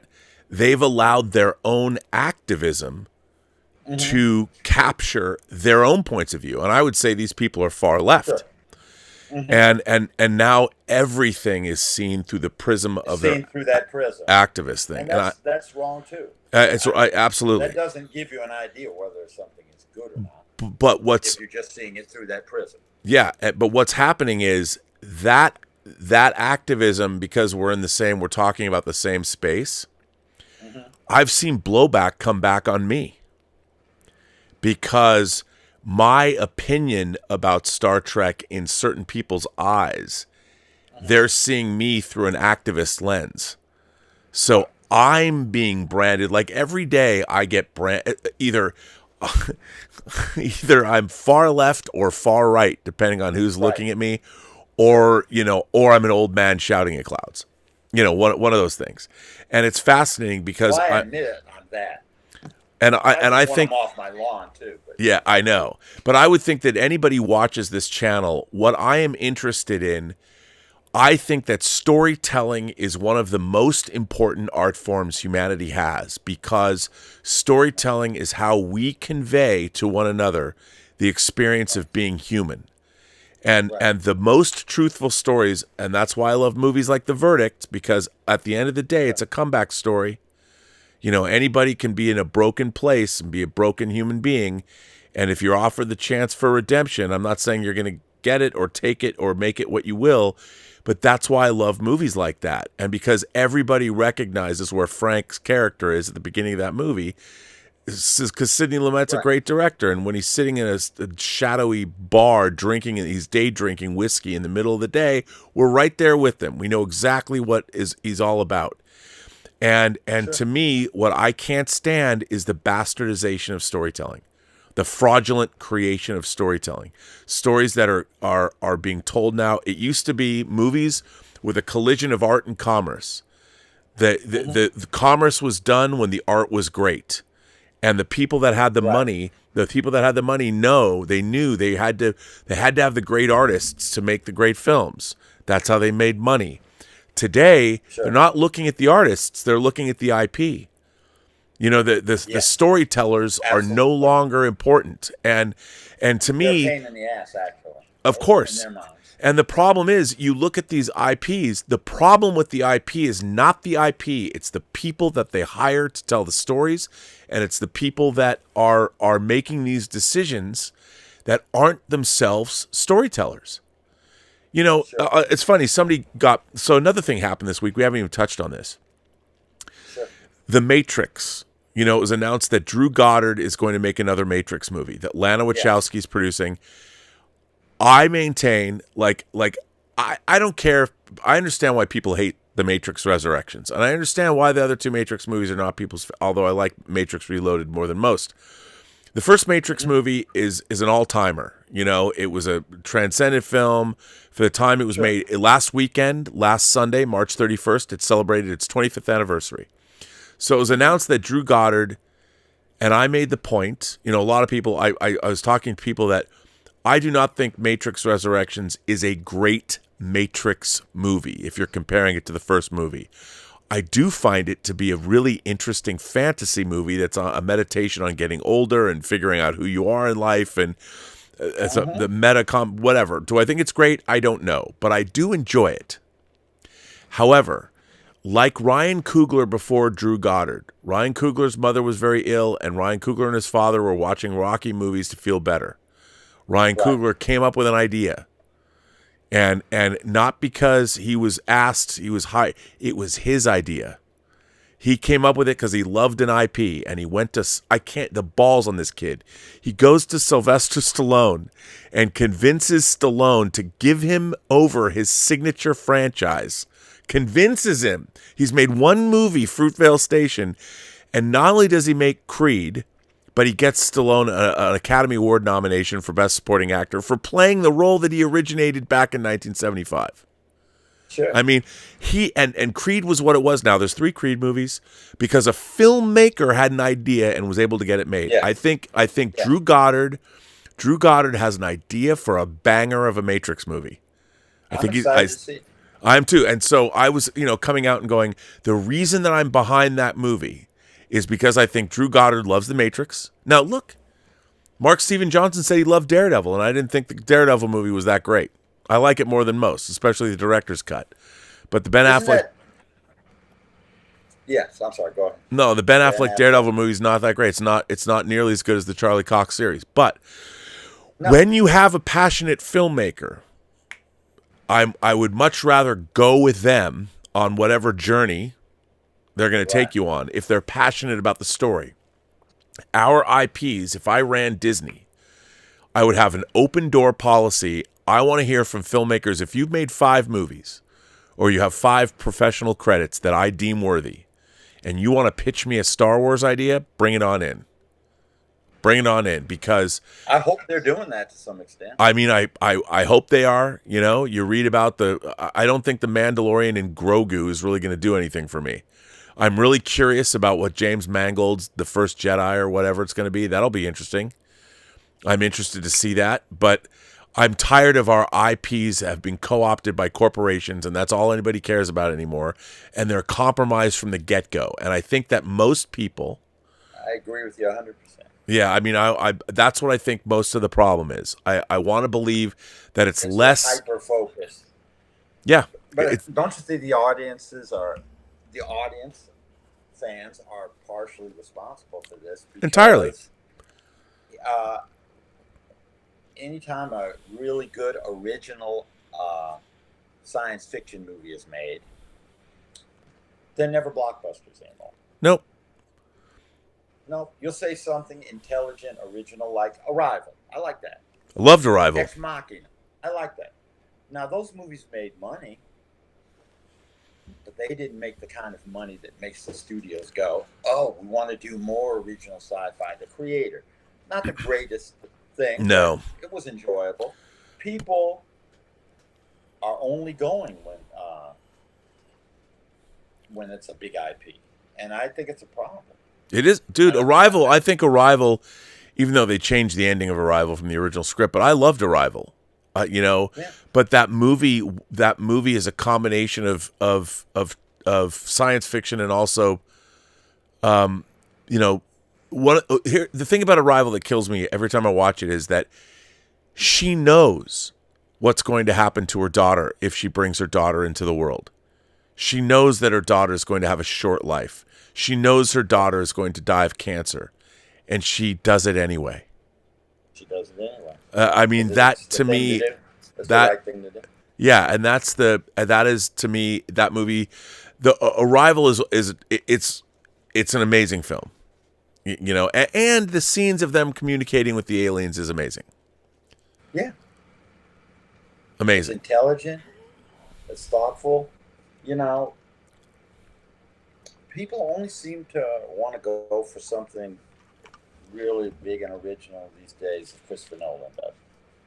Right. And I'm glad that we have some filmmakers, very few now, but some who are a brand and can get people out to watch something that's not based on a huge IP that they know. But we need more people like that. We need more filmmakers making, original films, and people going to see them. And, well, they make. I mean, who would have thought, if you asked me 5 years ago, even if Christopher Nolan made it, that somebody would go see a biopic based on postmodern or American Prometheus or whatever, the story of Robert Oppenheimer, I would have said, come on. No one's going to go see that shit. And it's $1 billion movie. $1 billion movie. But it just shows you, if you can get people into the theater to see a serious, well-made film like that they'll like it and they'll go. The problem is these movies aren't even opening. They're not opening large enough to get the momentum to become billion-dollar grossers. And let's face it, that's all the studios care about these days. Well, yeah, I mean, except in the case of horror movies, they know they can make a good. But the studio model is such, like I don't understand. Like, they don't even know how to make, because of Wall Street and because of Vanguard and BlackRock and all the investment. It used to be you could make a movie. Hunt for Red October was a $30 million movie. Yeah. $30 million. I love that movie. I remember when this business was freaking out because the average price of a movie budget passed $50 million. I know. Was flipping out. Remember when Terminator 2 was the first $100 million movie? Because they had to make it in 9 months? Now they spend $300 million on movies where you go, how'd you think you're going to get $300 million back off that? I mean, if it has to make $1 billion to make a profit, probably shouldn't make it. No. If it has to make $1 billion to make a profit. Dude, I got to tell you, even like, I know that the Marvels, not to rip on the Marvels, but I'm going to rip on the Marvels. When I watch the Marvels and they land on this moon at the beginning and they're digging up that box, and I don't know if you saw the Marvels. It looked like the moon set from Superman 2. I'm like, why does this movie look like this? How come this movie looks so damn cheap? And I'm like, how did the MCU, and the thing is, people talk about the MCU now because it's fallen so far. And if you look at like when I watched Quantumania, I was, why am I, the quantum realm is just a bunch of gobbledygook. Like, why am I watching? Why is Bill Murray in this movie? What is going on? That movie, not that good.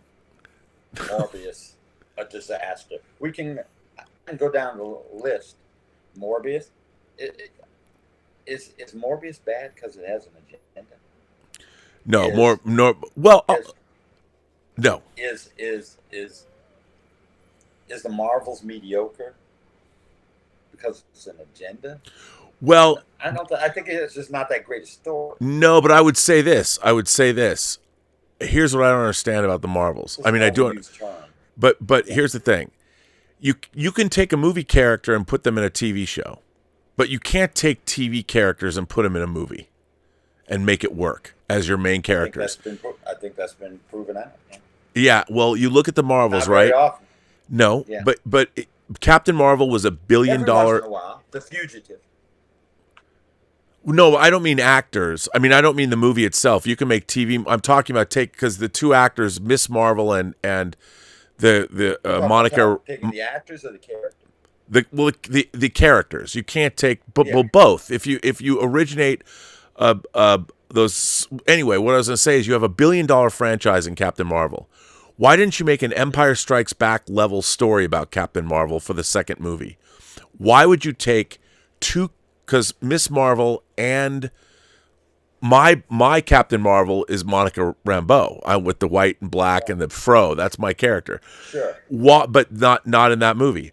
So why would you not take? It was $1 billion grossing film. And I know people could talk about Brie Larson all they want, but why wouldn't you then take that movie and give her, you know, she talks about, we saw during Endgame, she was having a terrible time keeping order in the galaxy after Thanos snapped his fingers. Why not make that story where she goes through some horrible crucible and tell a great personal story and give us the Mad Max Fury Road version of Captain Marvel's adventures in space? Instead, we got this goofy movie where literally you have, I mean, dude, we have cats flirking, alien cats running around, opening their mouths and swallowing people on the sword, Nick Fury's sword orbiting space station to get them to Earth. Cats are opening their mouths, swallowing people. And then you've got Miss Marvel. Really a cat. No, but still, I'm watching this and I'm like, what the fuck what am I watching? What now let's go back 10 years. It's now 10 years old. Let's go back to the opening of Captain America the Winter Soldier. Mall in Washington, D.C. You meet Sam Wilson. You ever seen Sam Wilson? First time you see Anthony Mackie is Sam Wilson. And you have the great scene where he's jogging around the mall. And then Steve Rogers comes and laps him. You know, on your left. On your left. And they meet for the first time. Two soldiers. One works for the VA. One's Captain America. They talk. They meet. You see there's mutual respect between them. And then Captain America goes off when Black Widow comes to pick him up. But that's how that movie opened. In a real place, you meet two people, two human people. One might be a super soldier, but you're meeting two soldiers that have mutual respect. It's like, and then you cut to the Marvels when you're on the, and then the villain is a woman. You've got three girl power, you know, you're looking at this going, compare and contrast a movie like the Marvels to a movie like Captain America Winter Soldier. Same genre, okay, so same. Let me say this. I'm going to agree with you to a certain extent on one point. Recent Marvel movies have been damaged, and some of them seriously damaged by an agenda. They have been damaged by an agenda. That agenda has been trying to mesh the cinematic world with Disney Plus.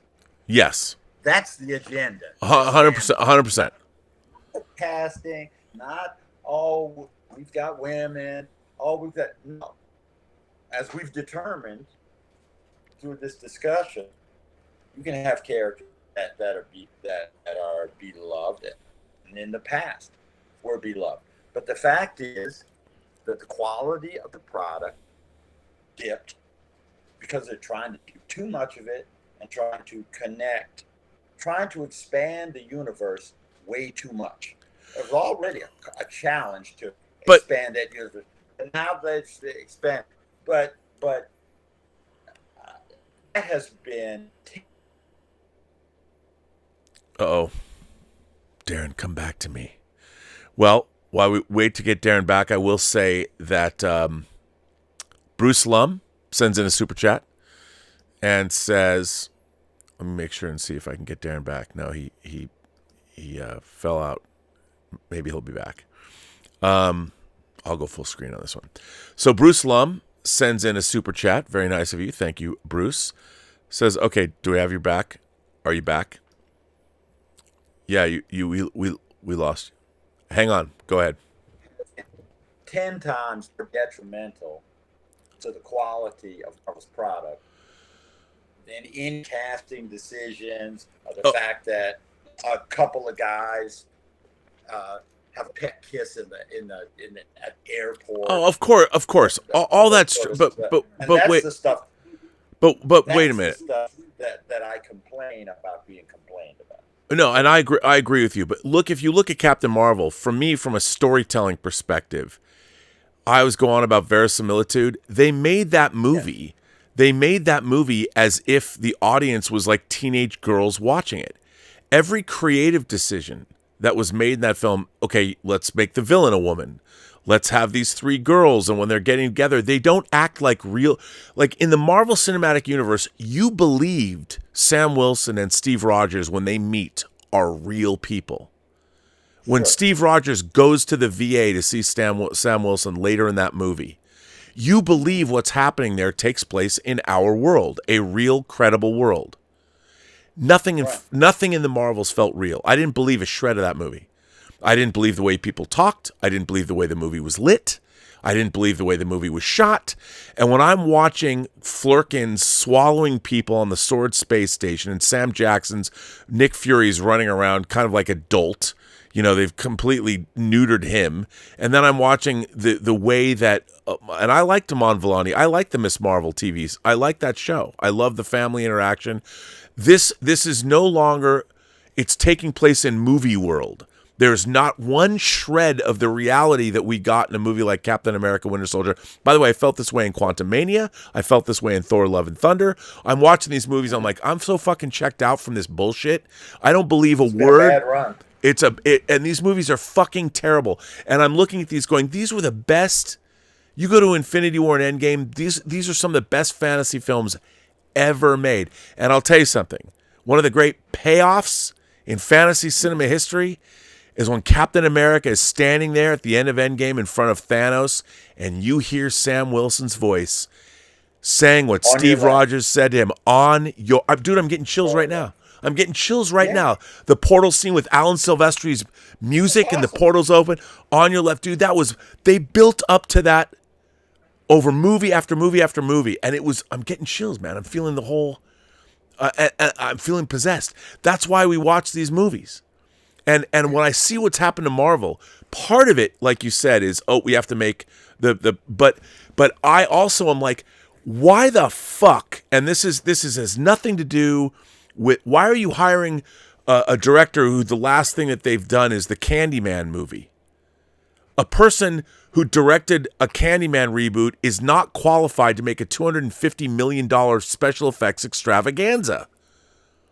Why are you hiring this person? And it's like, and people would say, well, Rob, the Russo brothers weren't qualified to make Winter Soldier when they made it. But, you know, Kevin Feige used to find people. James Gunn had only made $3 million movies like Super and Slither. But you look at James Gunn's sensibility and the fact that he understood effects just because the movie was $3 million. He brought that sensibility, and he was a writer-director. He's an auteur. You know something, though, Rob? Marvel exerts so much control over the product. They do. And over the filmmaking. It's hard for me to go, oh, it's that terrible director's fault. No, I know. But the thing is, Darren, it's such a fall from grace that it's baffling to me. Because they did it. I don't think it's baffling. I think it's predictable. You tried to go from making one or two really great movies a year. Sure. Maybe three. Okay? And putting all your resources and your thought and the best writers you can get and the best creative people. And then you go to, we want to do all those, and we want to do 10 high-end television series, and we want it all to connect because we're trying to build up our streaming platform. Right. That is That is a huge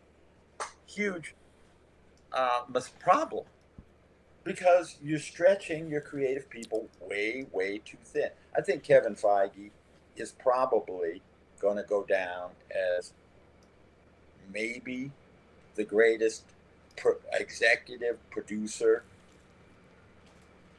of all time. At least from a commercial standpoint. Well, yeah, you look at the Xanax, you look at the Selznicks, etc. They didn't have runs. They had awesome runs. Right, but no, but the thing is, he's tainted. His legacy has been tainted over the last 3 years. I mean, all the stuff. But I think it's because power was taken away from him. Yeah. And he was given orders that he had to go with, because sure. Let me put it this way. I think there's a good chance that he would have resisted this dilution of the product a lot more if not for the pandemic. The pandemic created a situation where, well, we can't even put the movies in the theaters. You're right. You're right. You know, but look, I'll tell you something. They're on a precipice right now. Mm-hmm. They have one movie coming out this year, and it's coming out in July, and I think it's going to be $1 billion movie. But it also has to. One movie has to return. It has to return the luster to the Marvel brand. It's all, and I think I have to say that I am dubious because the whole movie is a gimmick. And the whole thing is a gimmick. And what it's doing is a gimmick. Its conception is a gimmick. The character is gimmicky. I would say the irony is that the first Deadpool movie is a legitimately great film, I think. I enjoyed it. Yeah, it's a $65 million movie. Relatively speaking, that was cheap for a movie like that. It's character-based. Right. Sure, it's fun, but it's got an actual real love story with real pathos. It's a great superhero story. It's got wit and verve, and it's got a lot going for it. Deadpool and Wolverine is a goof. And you know, on one hand, it probably should be a very serious movie. It can't possibly be a serious movie. And maybe it'll be great. I hope it's great. Because everybody, if there's ever a movie that somebody really wants to love, it's Deadpool and Wolverine. People are so excited about it, you know, and I hope it's great. And I really hope Captain America: Brave New World is great. And I really want to love the Fantastic Four. But me too. But if these movies don't work, it might be the end of the Marvel Cinematic Universe.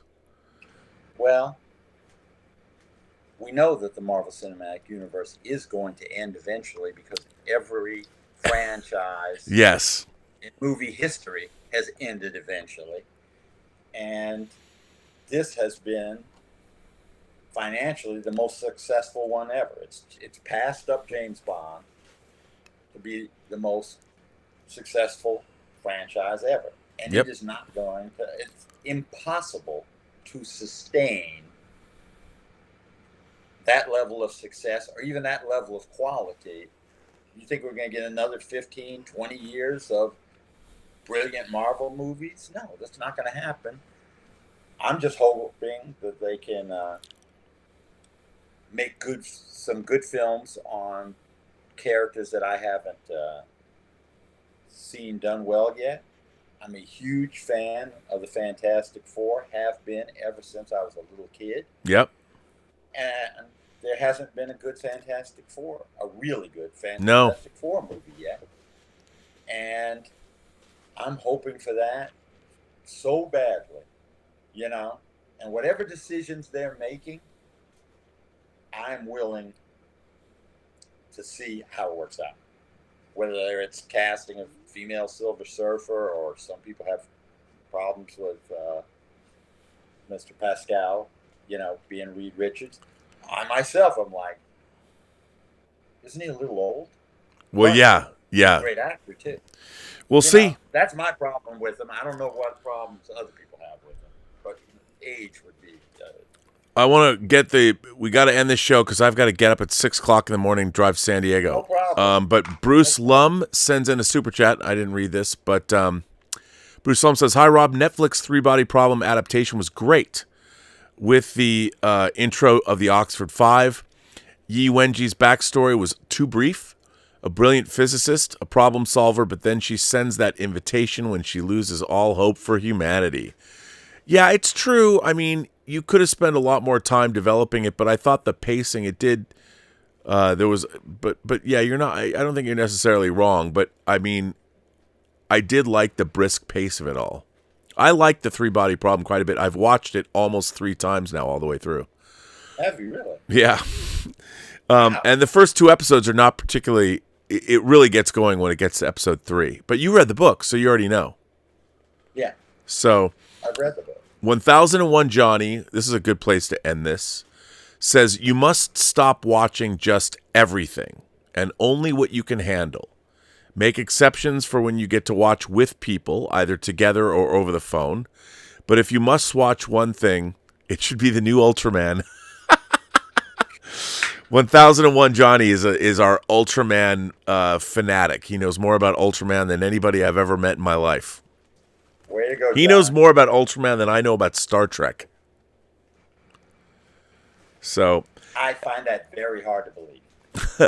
well, on that note, sir, I'm going to bring this chat to an end. I want to thank you, Darren, for coming on and hanging out. I mean, we've been going since you came on at 10:15. It's 12:42. So we're almost 2.5 hours. That was fantastic. A great conversation. We got to do this again. Tell people what are some of the things that you've done that you're most proud of that you want people to watch.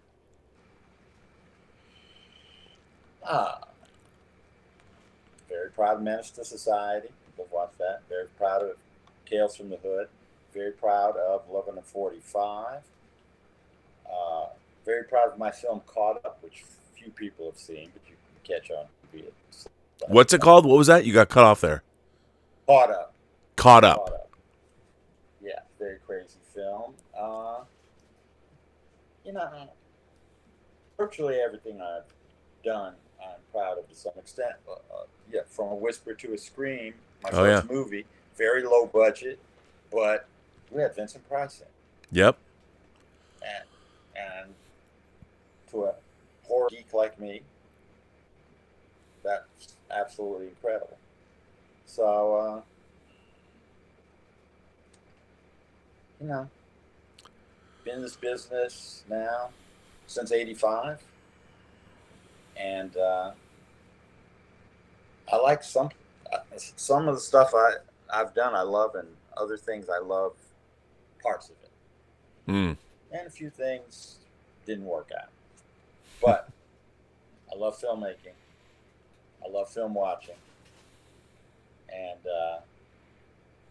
when I'm on my deathbed, I want to have one of my favorite movies playing on the TV. What's that going to be? Oh, shoot. That's a good question. What's a good deathbed movie? Yeah, what's your deathbed movie, Darren? I don't know. It might be Sunset Boulevard. I could go down at the same time Joe Killis does. I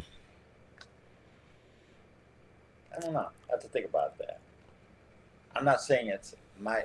I don't have a favorite movie. It depends on what mood I'm in. I might be watching the horror of Dracula. Yeah. All that jazz, Almost Famous, Amelie. Almost Famous is great. The director's, the long version of that it's one of the greatest things ever. I love that movie so much. But yeah, I don't know. Pretty interesting. Yeah, it's gonna be fun. I mean, I don't know if I can ever stop working and just retire and watch my movie collection all day long. I've thought of that sometimes. So it's like, can I get on Social Security and just watch movies the rest you of just my get life? to the point where you just want to wallow in the past. That's why I like going to sing karaoke so much. I've been going to karaoke a lot up here where I live in Santa Barbara. And most of what I sing is from the 60s, 70s, and 80s. A little bit from the 90s. Feels like to me, as a bitter old fan, like music fell apart when the 20th century ended. I think a lot of things did. It's unfortunate, dude. I can't listen to people today because it's all auto-tuned. It's all auto-tuned. It's terrible. I want the guitar back. Oh man, I want people to play instruments. Musicians instead of these producers.